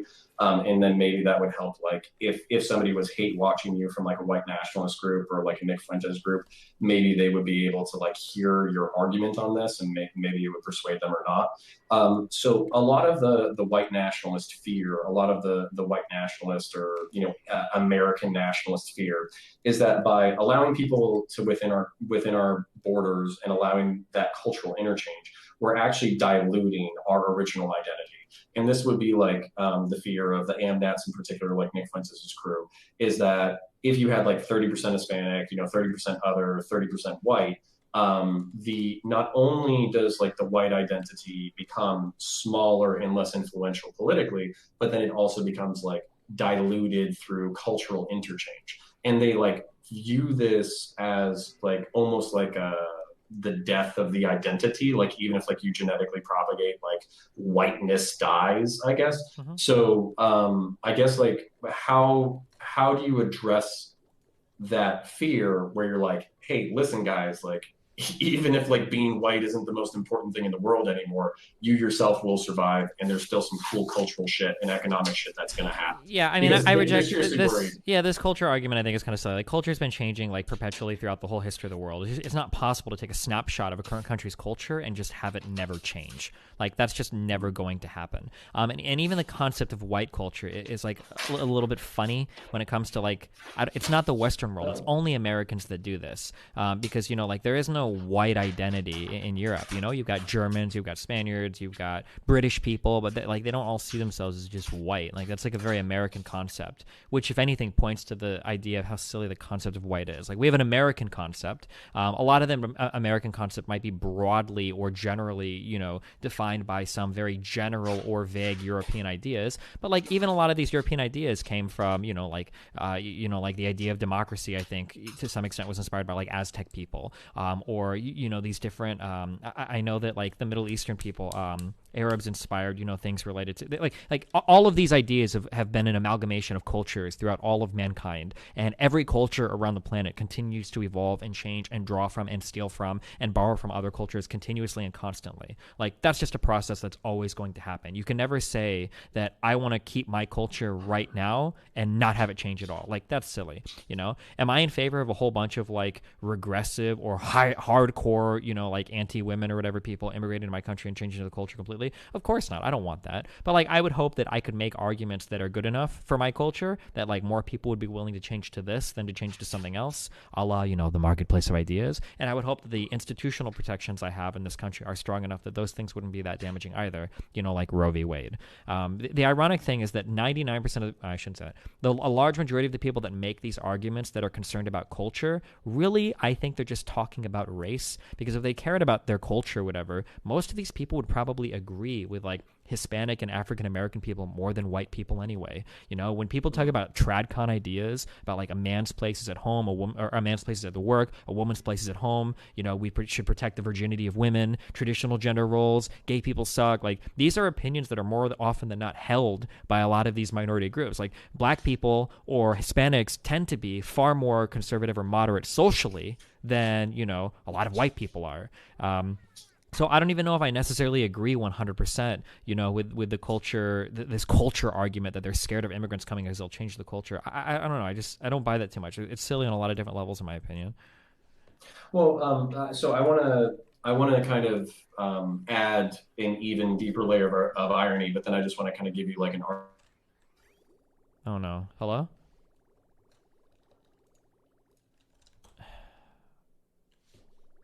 Hello? Why?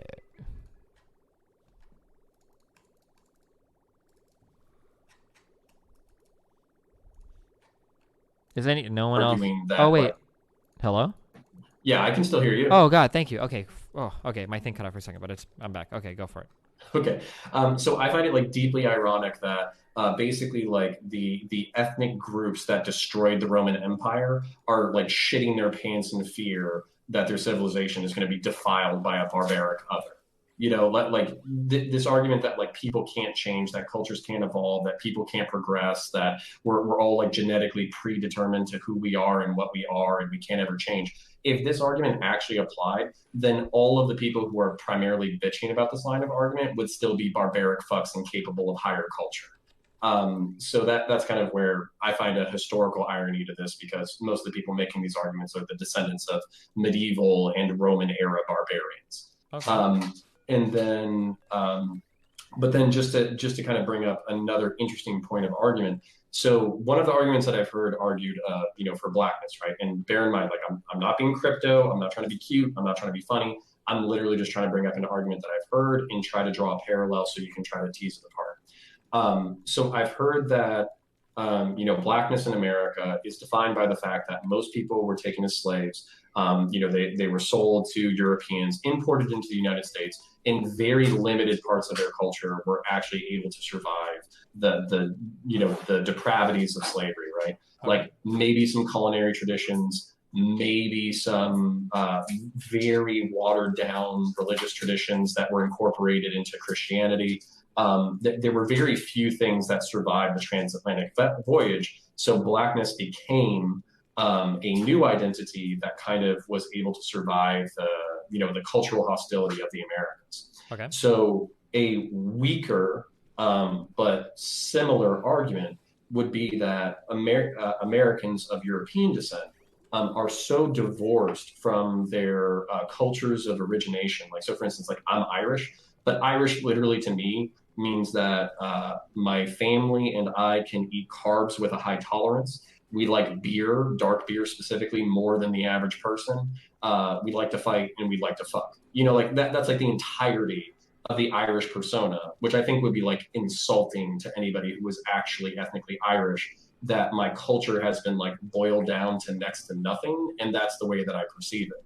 So whereas I identify as American, and if you ask me like what race I am, I'm white, but white does not, I don't know, in the same way that like black American is this result of, watering down through the transatlantic voyage.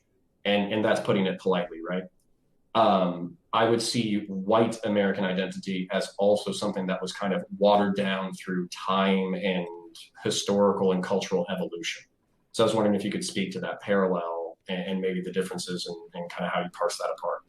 Wait, I'm sorry. Can you parse that down into like a singular question, or what exactly are you trying to draw comparisons between like your identity as being Irish now and now you're Irish American versus Africans not being African Americans, or more like white, right?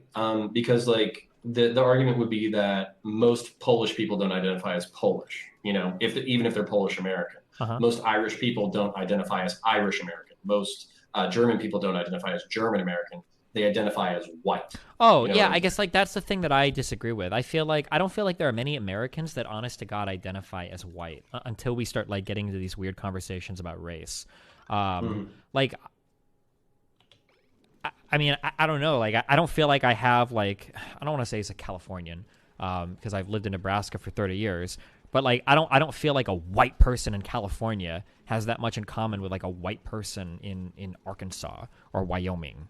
Or even New York. Like, these people can be like dramatically different. Like, the fact that they're white isn't very descriptive. Like, oh fuck it. Anybody that lives in these areas will agree with me. Like, an Asian person in fucking Seattle or San Francisco is going to be way more like a white tech bro, assuming they're in those industries, than like a white person will relate to a white rural farmer from like fucking Iowa.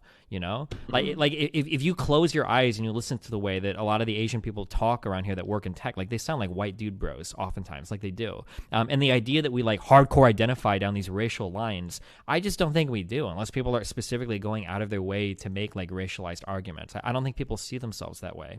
I do think that there are people in America that see themselves as being part of like Irish or Italian communities or Indian communities or certain types of Asian communities. I think that that's possible when it comes to places like Chinatowns or places like like little Italies or whatever, or these like these kind of like these ghettos that exist that have I'm using ghetto like not like a rundown shitty area, but like a collection of like a certain ethnic group. I think that happens. I don't agree that there is this pervasive white identity throughout the entire United States. I don't feel that ever. Yeah, I don't know. Yeah, and like I don't really have a counter argument. Like the only time that I think about being white is when I'm like, filling out, forms for employment or filling out like a driver's license, renewal basically. form or some shit like that. Like I don't really think about that. I mean, that could be a privileged position, and that also could be because like I'm in a cosmopolitan area. But I agree with you that I generally don't think about it unless it's like literally like administrative clerical work. Yeah. So I mean, maybe that's privilege, but that's kind of the way that I experience it. Mm-hmm. So I mean, I don't think we disagree on any particular point, and I didn't really feel like giving you shit on any of those. I thought it was like an interesting topic and kind of like worthy of drawing parallels and kind of articulating. That way, if there is somebody who's hate watching you, maybe they can hear an argument that they haven't heard before. Yeah, I mean, I have a debate tomorrow night with a guy called Eric Stryker, so that'll be fun. Okay, cool. Yeah, he's like a Nazi or whatever, so I guess that'll, Well, the Nazi arc continues. The Nazi arc what? Wait, say that again, sorry. Oh, I was saying the Nazi arc continues. I know it can kind of get, boring to debate the same like 10 talking points over and over again. It's more fun talking to them than it ever was the fucking socialists. Jesus Christ. Well, no, I mean, I agree. The only reason why I say that, though, is just because I find that whenever I get into arguments with leftists, not that I don't like talking to leftists, I really do, but a lot of it can boil down to like technocracy, in tax rates and economic structures, which, that's not as like, I don't know, it doesn't grip you by the balls as much, I guess. Sure. Well, and a lot of it is just so highly theoretical that like it's just like I don't care to dream about like the ideal society. Like what does it look like? What does a post-scarcity society look like where the government assigns all of our like fucking production? Like I don't know. It's just boring to me. Yeah. Okay, cool. And then I guess we're probably going to end up agreeing on this. I literally have like two more points, a comment, and then if you got other shit to do, I'm actually very happy to bounce out. I feel like we've talked about a lot of really cool shit. I hope your audience has enjoyed it, and I've definitely enjoyed it. Yeah, hit me up. What do you got? But second to last point or question is kind of like how do you view like firearms, Second Amendment, and kind of assault weapons in general and their role in American society? And then I would like to say I tried to watch like a gun control debate between you and some dude in a MAGA hat. And it was fucking brutal. Like, so I couldn't get through it. So sorry if you've already articulated all of this, but how do you view specifically assault weapons, specifically magazine limits? This is going to be, we're probably not going to disagree much on anything here. I don't think that I don't think assault weapons are like an important part of like an American society. I don't think that these are things that like dramatically need to exist or whatever. But I also I don't care about them. Like not many people die to like AR-15s. Like it's a pretty minor part of like gun violence. Like the overwhelming majority is done by handguns. I don't even think people commit suicide. Can you, I guess you could shoot yourself with an AR-15 if you tried. But I mean, like handguns are so much more common when it comes to violence. So like any meaningful approach to gun violence is going to start with handguns. Anybody that talks about assault weapons is usually just stuff that your base wants to hear. Like it plays well, but it doesn't really matter that much. Okay. And then, I mean, I'm in favor generally. Like I'm in favor of all the boring stuff that 99% of Americans are in favor of. So like expanded background checks, more restrictions on who can get a firearm. Like convictions of certain things, or like restraining orders should probably inhibit your ability to get them. That's basically, where I'm at. Okay. On it. I'm sure we could find something like my more extreme pro-gun friends would want to, like pick shit on like universal background checks, but like I don't think it's interesting if we agree 99% to fucking bitch about 1%. Okay, and then the last thing, like this is actually more like a point that I wanted to talk to Vosh about, only because I feel like he probably has a spicier take. But the kind of like the nuclear family. Like I think some people who debate with the right, they really see that as like a dog whistle for like, homophobia or, just kind of like this Christian moralism and all that kind of shit. But I think that there's, functional benefits to having, two parents committed to each other, committed to the family, committed to the kids, working together kind of for the financial and moral and emotional benefit. Me personally, I don't give a shit whether or not those people are homosexual. I don't even give a shit if they're pan or whatever self-identifying features they want. I more care about the fact that, two partners are dedicated to each other and dedicated to the well-being of their children. And that's kind of like a functional economic and social model that I think bears out good results that I would want to see replicated in society. And it's not that like I hate single mothers or anything, or that I hate, gay families, or I hate like even Vosh, I think he says that he's like, poly and pan, and he's in an open relationship and all that kind of stuff. And you're in an open relationship as well. Yeah. So that's like, that's cool if on an individual level it can function, but I'm talking about more for like broader society. You know what I'm saying? I mean, I don't think anyone's going to disagree with this. I mean, single moms, that sucks. Like, nobody wants to have, like, a single-parent household. Like, it's really, really, really hard to make it work. I don't think anybody would disagree with that, right?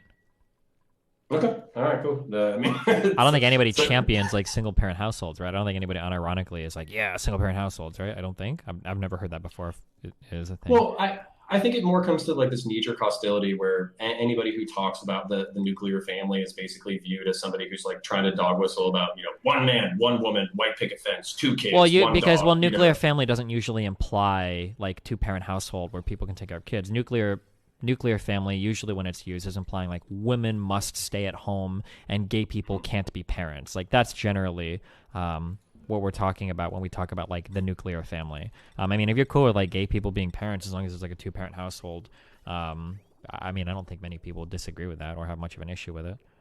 Okay. All right, cool. That's like, I don't know, like, I think there's so much furor because like so many people like talk past each other, you know what I'm saying?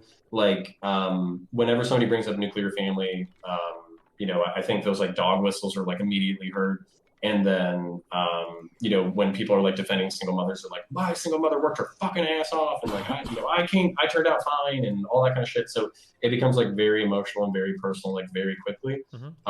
So I think I'm more trying to like, it's cool that we agree. I was just trying to see if there was like, but I mean, I guess we don't. That's cool. Yeah.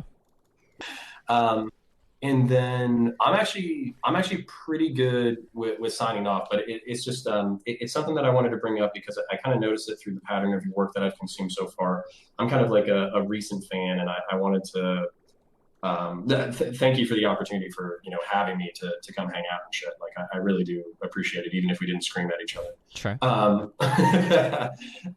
So I kind of just want to comment on this, and I know it's like personal, so I'm not like trying to attack you or anything, but I just want to bring it up. So some of the content that does really well is kind of like these personal dramas where like people are trying to like leverage you into changing your position, or they're trying to use their relationship in order to, basically say like, hey bro, like this is where I'm at. And like, I think you're fucked up on this. And, can you change for me and all that kind of shit. And then like, you're like, no, the logic is the logic. The argument's the argument. And if you can't deal with that, then that's kind of the way that it is. So I guess I just wanted to say that the pattern that I recognize is that like this fierce independence, this adherence to logic, this adherence to consistency and all that kind of shit. It's very admirable, but like I think the thing that I kind of noticed that I'm just commenting on right now, while not trying to be a douche, is that like do you think that like your teenage years, like kind of like having to be independent so young, having financial success in such a like a kind of like a weird and unique way that allows you to be independent, do you think that like really plays into this like personality thing? Because like for me, most people are like social creatures, so they bend to that pressure. You know what I'm saying? Yeah, I mean, I'm sure that like I'm sure that a lot of my early life, my formative years, probably had a lot to do with my personality right now. I mean, of course, I can't deny that, right? Well, I mean, as a determinist, so yeah, of course, yeah. So yeah, I mean, I'm sure that played like a big role in everything. But I mean, I don't know. Yeah, I've been more or less the kind of person I have been for probably my entire life. So. Okay. All right, cool. Well, hey man, I'm sorry we didn't get to scream at each other or call each other dumbasses or something. Like I know that's the hotness. But hey man, I really appreciate you having me on and just kind of talking about this shit. And yeah, but let me know if we can do it again sometime. I really enjoyed it. Yeah, no problem. I appreciate it, man. It's been fun. All right. Have a good one, bud. Yep. I'll see you later. Bye.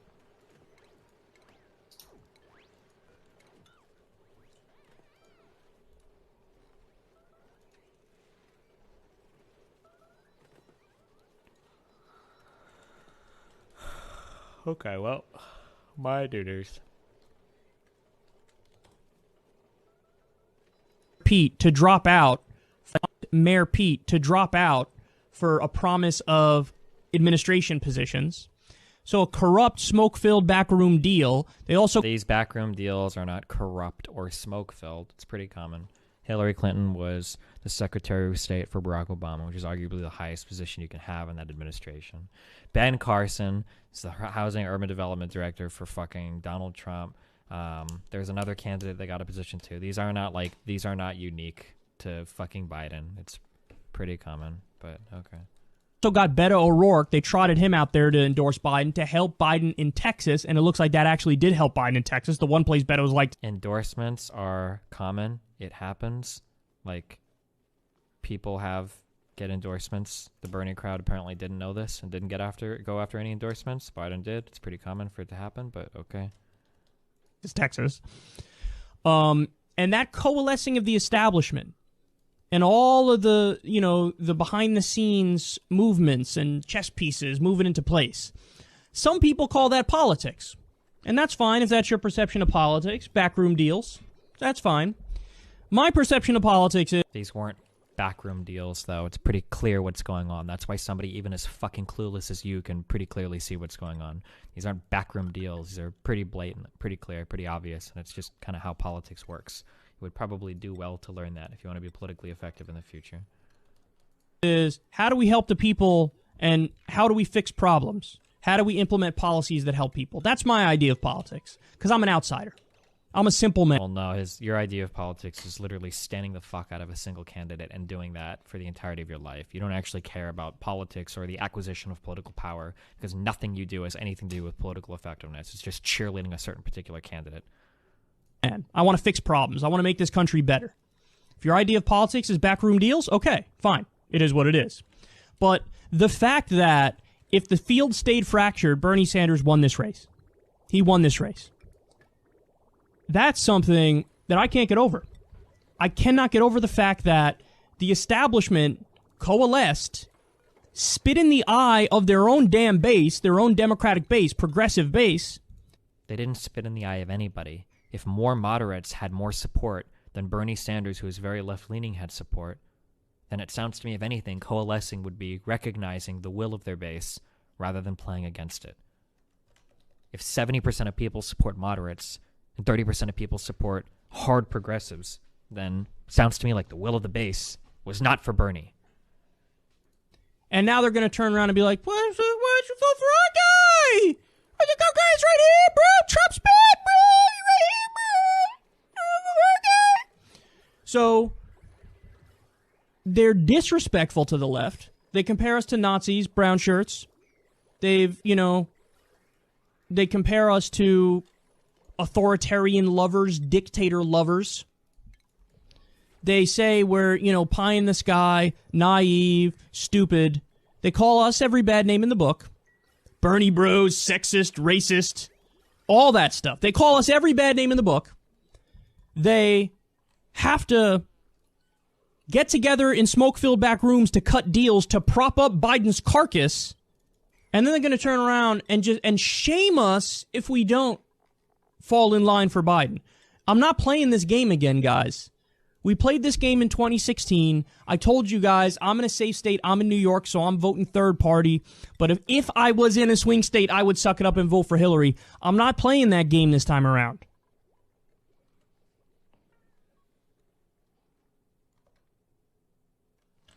So what is he going to say? He wouldn't vote in... So we don't vote in swing states? So that means that you don't actually care about political power or any of the shit you just said you cared about, I guess? Okay, that's good to know.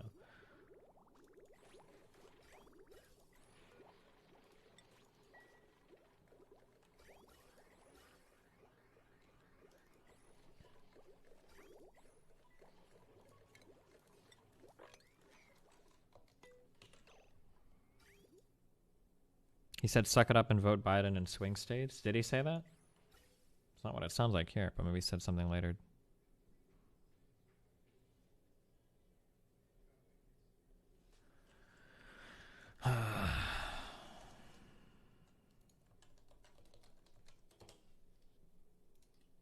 People are getting guns. They're going crazy. I'm saying crime is actually way down and generosity is way up. This is different than a riot or a public safety emergency. This is a public health emergency. And we have to remember that it's on all of us to do this. But we're certainly going to deputize many city employees to walk those streets, to drive around. If we see any folks that are still open, we'll just pay them a visit and let them know that this is something that they have to comply with, and it's for their own health. In the very rare cases where somebody doesn't comply, of course, we can't enforce it. Is CNN making... Who is this guy? Is this Kumo? What's this guy's name? Are they making him red? Bernie bros won't tell you about this. It's not unusual in times of panic to see people buying up guns and ammunition. It doesn't help when you have state TV saying that the Democrats are using coronavirus as a reason to take people's guns away. Whoa, I got a guy in my chat named Yelp. Wait, is that really? Do you have the original Yelp name? What up, dude? Fucking A, man.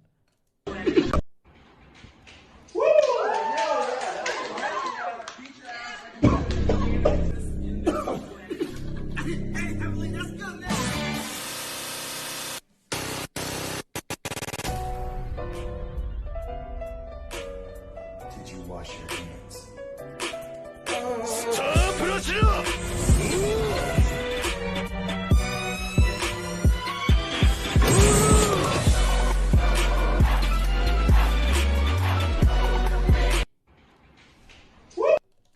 Okay.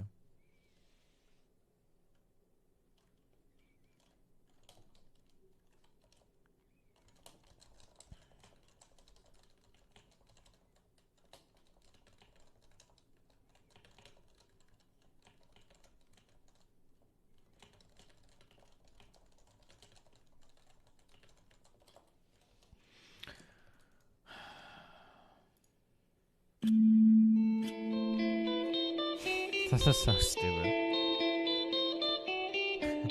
Wait, there was one of these that was good. Fuck, there was one of these that was so good.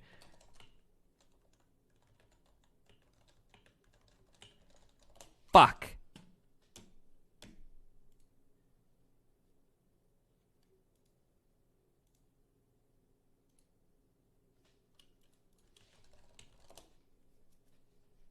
Well, oh, I wasn't, I didn't get invited to the Scuff Podcast night. If Hassan is on, it's probably because Hassan doesn't go on with me.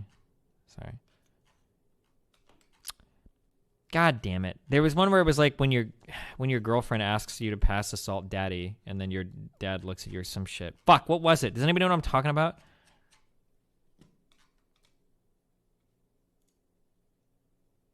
Remember, the CDC just called me personally and told me I need to isolate myself immediately because they found out one of the new symptoms of the virus is being hot, having a great personality, and a big juicy ass.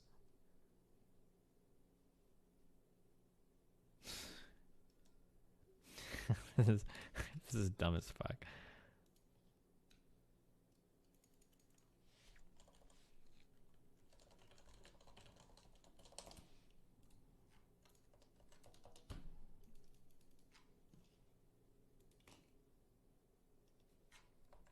This was it.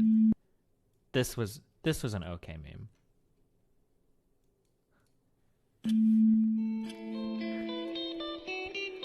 This is the only time I've seen this meme used in an acceptable manner.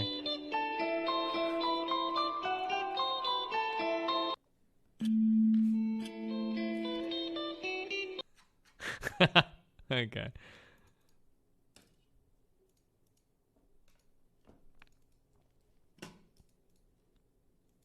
Okay, hold on. I'm actually like kind of nervous. I need to go out and get some kind of food. I ordered Chipotle today and it was okay. Am I not gonna be able to do that tomorrow? I am not taking this seriously at all. I'm not gonna lie. I might be fucking up right now. Do I need to go and acquire some shit? You should not order food. I ordered it today. Can I just get like some cereal? Go get bags of rice and beans. I'm not eating rice and beans. I'm gonna just fucking starve, okay? I got an extra 20 pounds I can fucking lose this month if I need to, all right? As long as I got water. Fuck it.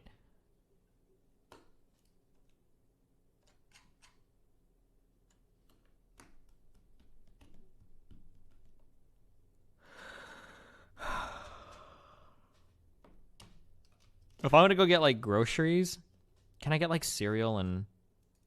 Don't you do intermittent fasting? I am now that Melina's gone. Finally, fuck. You can't do intermittent fasting when you've got people with you that want to eat all the time. But now I can again. We're burning off these 15 pounds while she's gone. This is the only time we can do it, boys.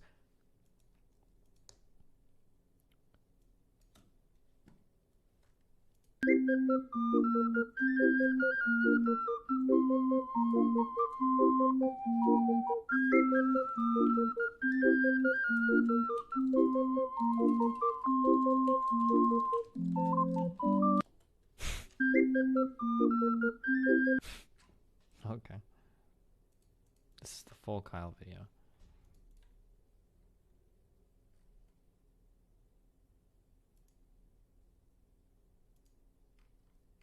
What? I don't even know what the fuck this meme is about. So I'm going to give you guys my perspective on Joe Biden and why it would be so immensely difficult for me to cast a vote for him, even in a general election. Okay. How we got to this point, yeah, where we are now, is, in my opinion... We got here by supporting moderates, guys, because everybody's secretly progressive, but you guys just keep supporting moderates, even though every single person really wants to be progressive, and you guys just... Cancer. Had surgery today, just wanted to let you Know your streams get me through the day. Really appreciate it, man. Love ya, King Coomer. Love ya too, dude. Love ya. I fucking love ya, buddy. Opinion inexcusable.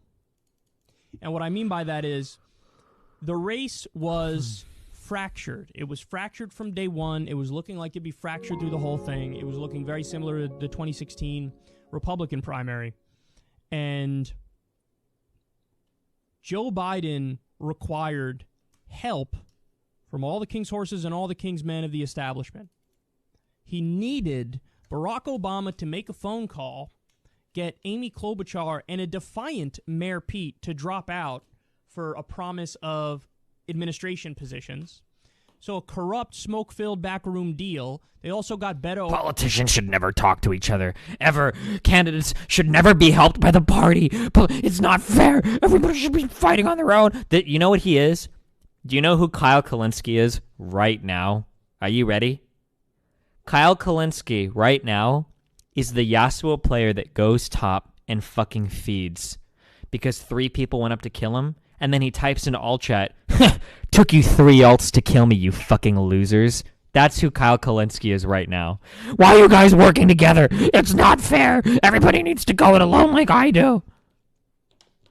O'Rourke, they trotted him out there to endorse Biden, to help Biden in Texas, and it looks like that actually did help Biden in Texas. The one place Beto's liked is Texas. And that coalition... Does he honest to God think that, like, Texas was going to swing Bernie hard, but it was fucking Beto O'Rourke. Beto O'Beta. This guy actually came out and swung the whole fucking state for him? Is that what he thinks? The establishment and all of the, the behind-the-scenes movements and chess pieces moving into place. Some people call that politics. And that's fine if that's your perception of politics, backroom deals. That's fine. My perception of politics is, how do we help the people and how do we fix problems? How do we implement policies that help people? That's my idea of politics, because I'm an outsider. I'm a simple man. I want to fix problems. I want to make this country better. If your idea of politics is backroom deals, okay. Fine. You think Beto didn't help? I'm sure Beto O'Rourke helped a little bit, but I don't think Beto O'Rourke was swinging at fucking 5 points or some shit. Like, Jesus Christ.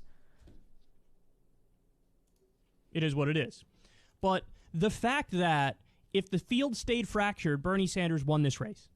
He won this race. Sounds to me like you got a pretty shit candidate if you need the opposition split up by 3 or 4 different fucking politicians, my dude. That's something that I can't get over. I cannot get over the fact that the establishment coalesced, spit in the... I can't believe it. I thought that every single moderate would split the vote all the way to the convention. And then I thought that once they got to the convention, they would never pledge their delegates to each other, but all of them would literally just fucking fall to their knees and wrestle with one another for first place to suck Bernie off. I can't believe it. The eye of their own damn base, their own Democratic base, progressive... The base, by the way, that's overwhelmingly not progressive, by the way. Overwhelmingly not progressive, but... base... And now they're going to turn around and be like, why don't you vote for our guy? I think our guy's right here, bro. Trump's bad, bro. He's right here, bro. Our guy. So they're disrespectful to the left. They compare us to Nazis, brown shirts. They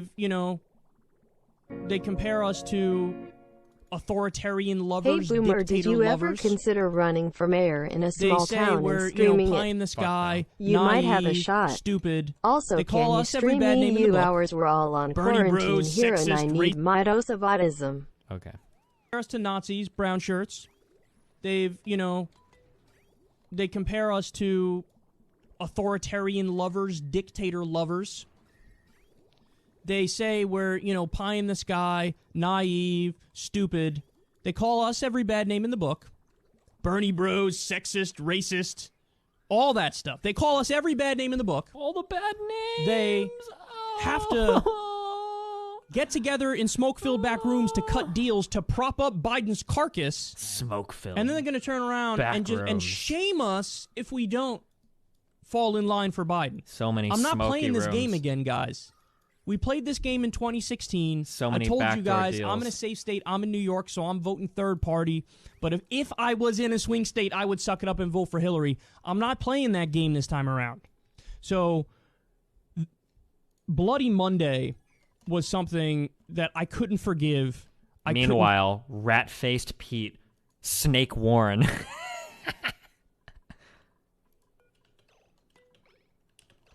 Get over. And also, Elizabeth Warren staying in to split the progressive vote as Biden had the neoliberal establishment coalesced around him. That's another thing I can't get over. So that's one of the reasons why it'd be so difficult to cast a vote for Joe Biden in a general election. Also, keep it real, he has severe cognitive decline. But on top of all this, put all that aside, everything I said so far, because I actually agree with the people who would say, you're putting too much of an onus on, these things. I thought you say, Kyle, it's all about policy. So isn't policy the most important thing? To which I respond, yes! So I've showed you guys this tweet before, but Joe Biden, this was off the top of my head one night, by the way. Joe Biden supported the Iraq War, NAFTA, PNTR with China, the Patriot Act, TPP, repeal of Glass-Steagall, war on drugs. This is off the top of my head, guys. Wall Street bailout, the Anti-Gay Defense of Marriage Act. He opposes legal weed, wealth tax, Medicare for all, free college, and canceling student debt.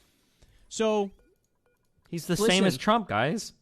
That's again, literally the exact same as here. Trump. But when I look at Joe Biden, I'm convinced he will fight for none of the policies I care about. None of them. None of them. If I was convinced Biden really cared about one or two of the issues I care deeply about, and I thought he'd fight for them, I probably would suck it up and vote for him, or at the very least, you'd hear me make the caveat, hey, I'm not voting for him in New York, but if I was in a swing state, I would vote for him. Another reason why it's so hard for me to even contemplate and consider the idea of supporting him is because I'm convinced on every single issue I care about, he's not on my side. He's not on my team. He won't fight for it. Guys, he was asked the day before Super Tuesday 2, I believe it was, if Medicare for All got to your desk, namely, it got through the House, it got through the Senate, all the work is done, bro. All the hard work. Usually, corporate Democrats say, yeah, if we were starting from scratch, but we can't get it through because it's too hard. Okay, the theoretical question is, you're granted that it's done already. It already passed the House, already passed the Senate. What would you do if Medicare for All gets to your desk? And what was his response? He'd veto it. My dad is dead because we don't have Medicare for All. He very well could be alive today if we had Medicare for All. Is this actually true? Wait, is that actually true? Also, can somebody give me the link to Joe Biden saying, hold on, how did Kyle Kalinski's dad die? Kyle Kalinske dad death. Also, did Joe Biden actually say he would veto Medicare for All if it was on his desk and was already passed? Can somebody, can somebody link me that quote?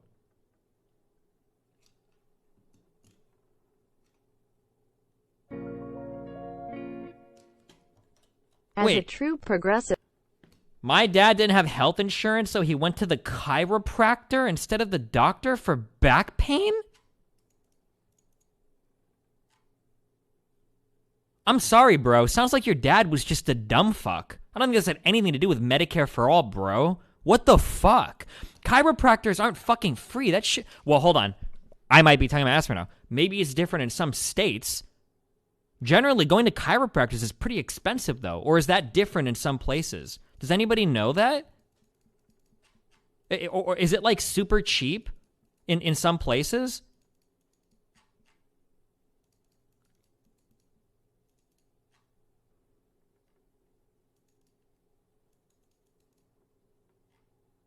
Chill. Yeah, guys, chill. His dad's already dead. It's not like I'm fucking offending him or whatever.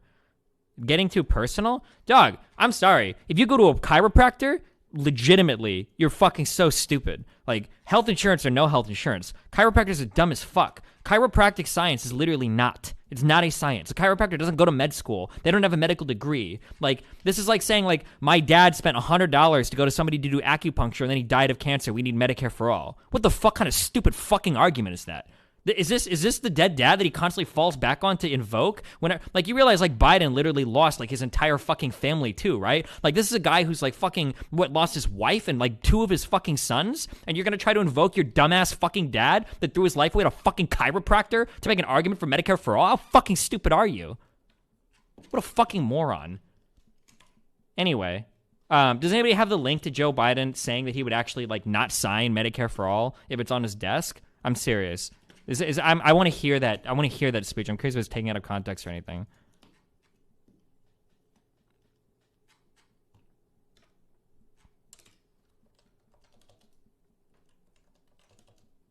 It was a CNN interview.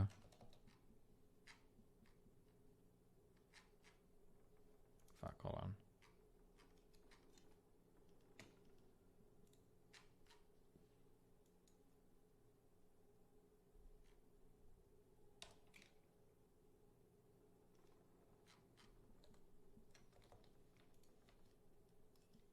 Shop Woodhouse Mazda first during the Season of Inspiration event going. Yes, I love not being able to fucking control the fucking volume on these stupid tabs.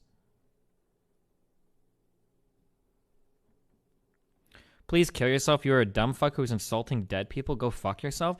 If you're gonna bring up a dead person as a defense for a shit idea, then the dead person kind of becomes attackable, my dude. I'm sorry, but if you're gonna go ahead and trot out your dead fucking father to try to defend a policy position, well, then we're gonna have to be critical of the decisions that this dumb fuck made before dying. I'm sorry. Like, that's how it goes. Like, as soon as you bring that person out to try to use them as a defense for some idea that you have, well, that person becomes criticizable. That's how it works. If you don't want them criticized, you don't wheel it out to try to defend a policy position. I'm sorry, but that's common fucking sense, my dude. All right, hold on. It comes to your desk. Let's assume, and I've asked other candidates this kind of question, veto question. Let's flash forward. Your president, Bernie Sanders, is still active in the Senate. He manages to get... Hold on. I'm pretty sure the point is that a chiropractor was less money than regular healthcare. How much is an MRI with no insurance? I don't know what an MRI costs with no insurance, but I know that at the total destitute, like at the lowest possible point you could be at financially, you should never, ever, ever, ever go to a chiropractor ever. There is no point. Like, here you go. I'm going to save all of your money right now, okay? If you guys want to go to a fucking chiropractor, take your money and go to a fucking massage parlor instead. You get the same shit out of it, but at least they're not going to fire or blow smoke up your ass about how they're curing your fucking diabetes by adjusting your C3 vertebrae or whatever. Chiropractic science is not real. Don't waste your money on it. You're paying for fucking bullshit. You might as well go to a fucking acupuncturist or a reflexologist. Like...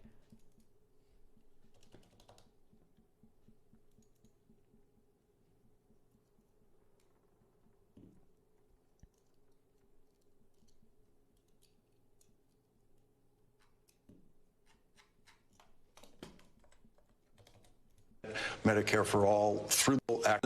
Let's assume, and I've asked other candidates this kind of question, veto question. Let's flash forward. Your president, Bernie Sanders, is still active in the Senate. He manages to get Medicare for all through the Senate in some compromised version, the Elizabeth Warren version or other version. Nancy Pelosi gets a version of it through the House of Representatives. It comes to your desk. Do you veto it? I would veto anything that delays providing the security and the certainty of health care being available now. If they got that through and by some miracle, there was an epiphany that occurred, and some miracle occurred that said, okay, it's passed, then you got to look at the cost. I want to know, how did they find the $35 trillion? What is that doing? Is it going to significantly raise taxes on the middle class, which it will? What's going to happen? Look, my opposition isn't to the principle that you should have Medicare. I mean, everybody, health care should be a right in America. My opposition relates to whether or not, A, it's doable, two, what the cost is, and what the consequences for the rest of the budget are. How are you going to find $35 trillion over the next 10 years without having profound impacts on everything from taxes for middle class and working class people, as well as the impact on the rest of the budget? Okay, so this is a way more measured take than Joe Biden says he just wouldn't sign Medicare for all. Okay, that's kind of what I figured, but I never actually looked into it before. Good to know. Going to the doctor for his back pain, he went to a freaking chiropractor instead to save money. It was a tumor. By the time he went to the emergency room, it was too late. He died very soon thereafter. So Joe Biden is saying, okay, under my administration, I would pursue policies that still have your dad die, Kyle. I'm going to make it so that there are 45,000 to 68,000 more versions of your dad out there. So you're okay with people dying because they don't have health care. Sorry. I wonder if this dead guy knows that his son fucking wheels out his corpse to make arguments on a shitty fucking play politics channel on YouTube. Holy shit. Nathan, please don't ever do this to me. Oh, God. This is one of my top issues, Medicare for all, for obvious reasons. And if you're saying the work is done, it's meanwhile, Kyle Kalinske is like, well, we have 4 more years of Trump. You know, the 10 million plus people that don't get any form of health insurance because I'm not going to vote for something that's not Bernie. Those dead dads don't matter. The only one that matters is my dead dad, and the other dead dads like him. Like, fucking, that's some Kino fucking shit, my dude. You are just the epitome of fucking political intelligentsia. Sorry. On my desk and I'll still veto it, then I don't know what you want me to tell you. I'm not going to freaking vote for you. This is like telling the Republican base, I'm against tax cuts, or I'm against the wall. Okay, so then don't be mad when they don't show up. You want to reach out to me, then freaking reach out to me on policy. That's what I care about. That's what the left cares about. That's what the left cares about. It was never about Bernie Sanders' personality. No, the left doesn't give a fuck about policy. It actually is about Bernie Sanders' personality. That's like the funny thing. That's actually all that matters, is like Bernie the dude. It doesn't actually have anything to do with the actual policies themselves. It was never about his looks or how politician-y he Well, is. it kind of was about his looks. We got real mad when they photoshopped him red. No, it was about the policy.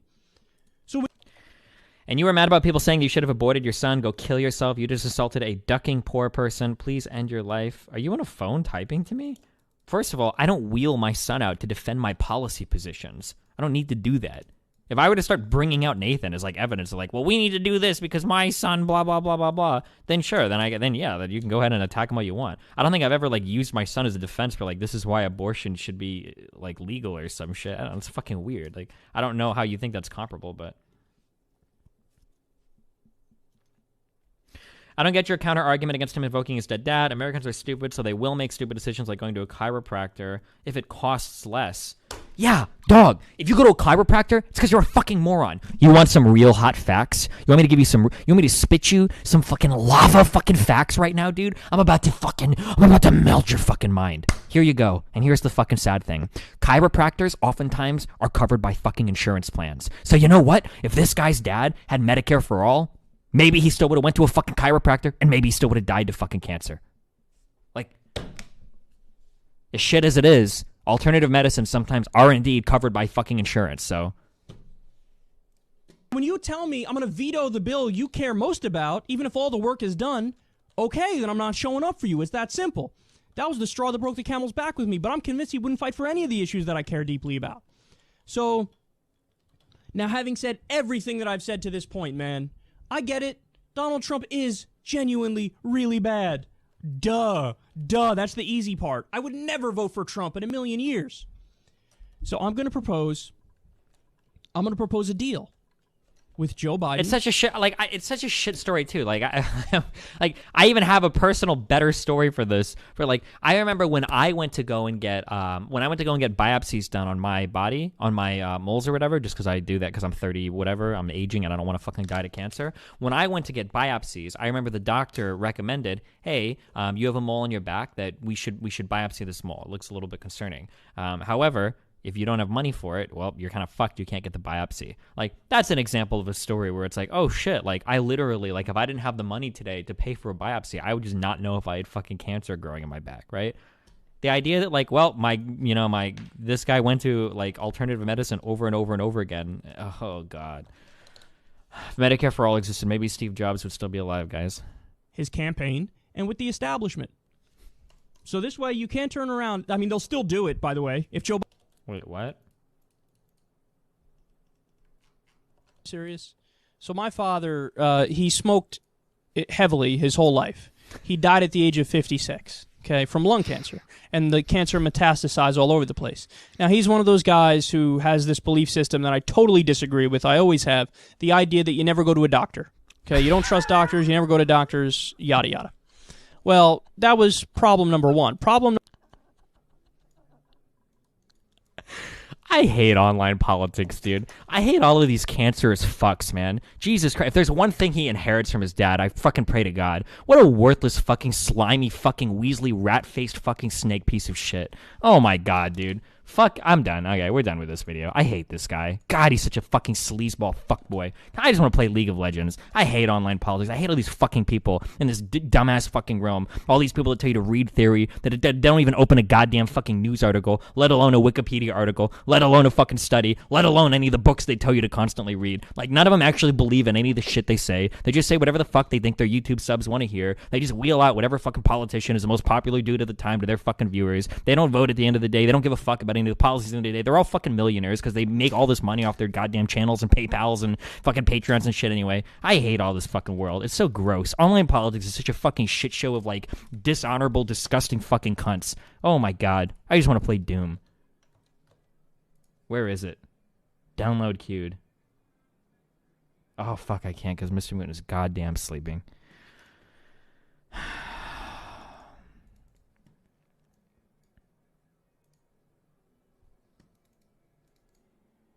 Oh, I could play Call of Duty with with Pikachu.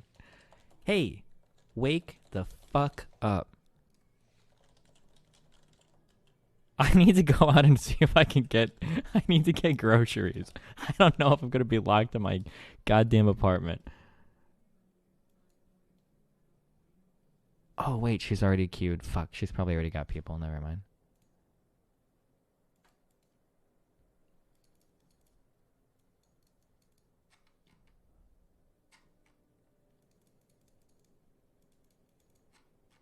Okay, I need to go buy... Yeah, you're allowed to go for food. We need to go get stuff. I don't even know where a grocery store is next to me. Hold on. Is grocery store near me? This place is closed. Closes at 10. Stream it? Yeah, I can. Hold on, let me just... I need to...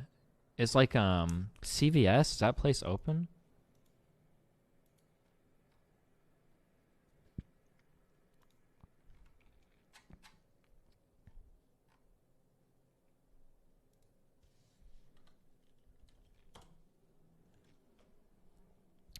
Closes soon. Ooh.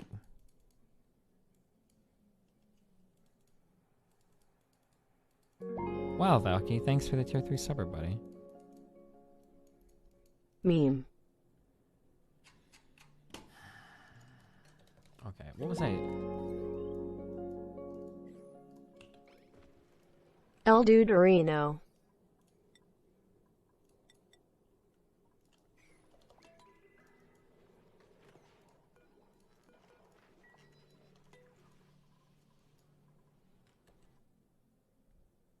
Go out and stream. Okay. You're literally going out to buy groceries at the peak of LA panic. Yeah, but that means the streets should be like empty as fuck, right?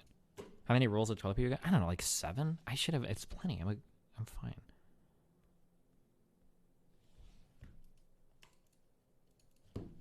Okay, I'm gonna... God, I was supposed to go fucking buy drugs tonight and everything. I'm fucked. I'm not gonna get anything. Okay, I'm gonna go see if the CVS is open. I'll try to stream. Right, hold on.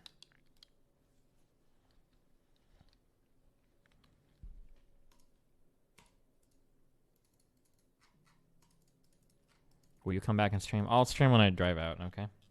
I'll take my little Google phone.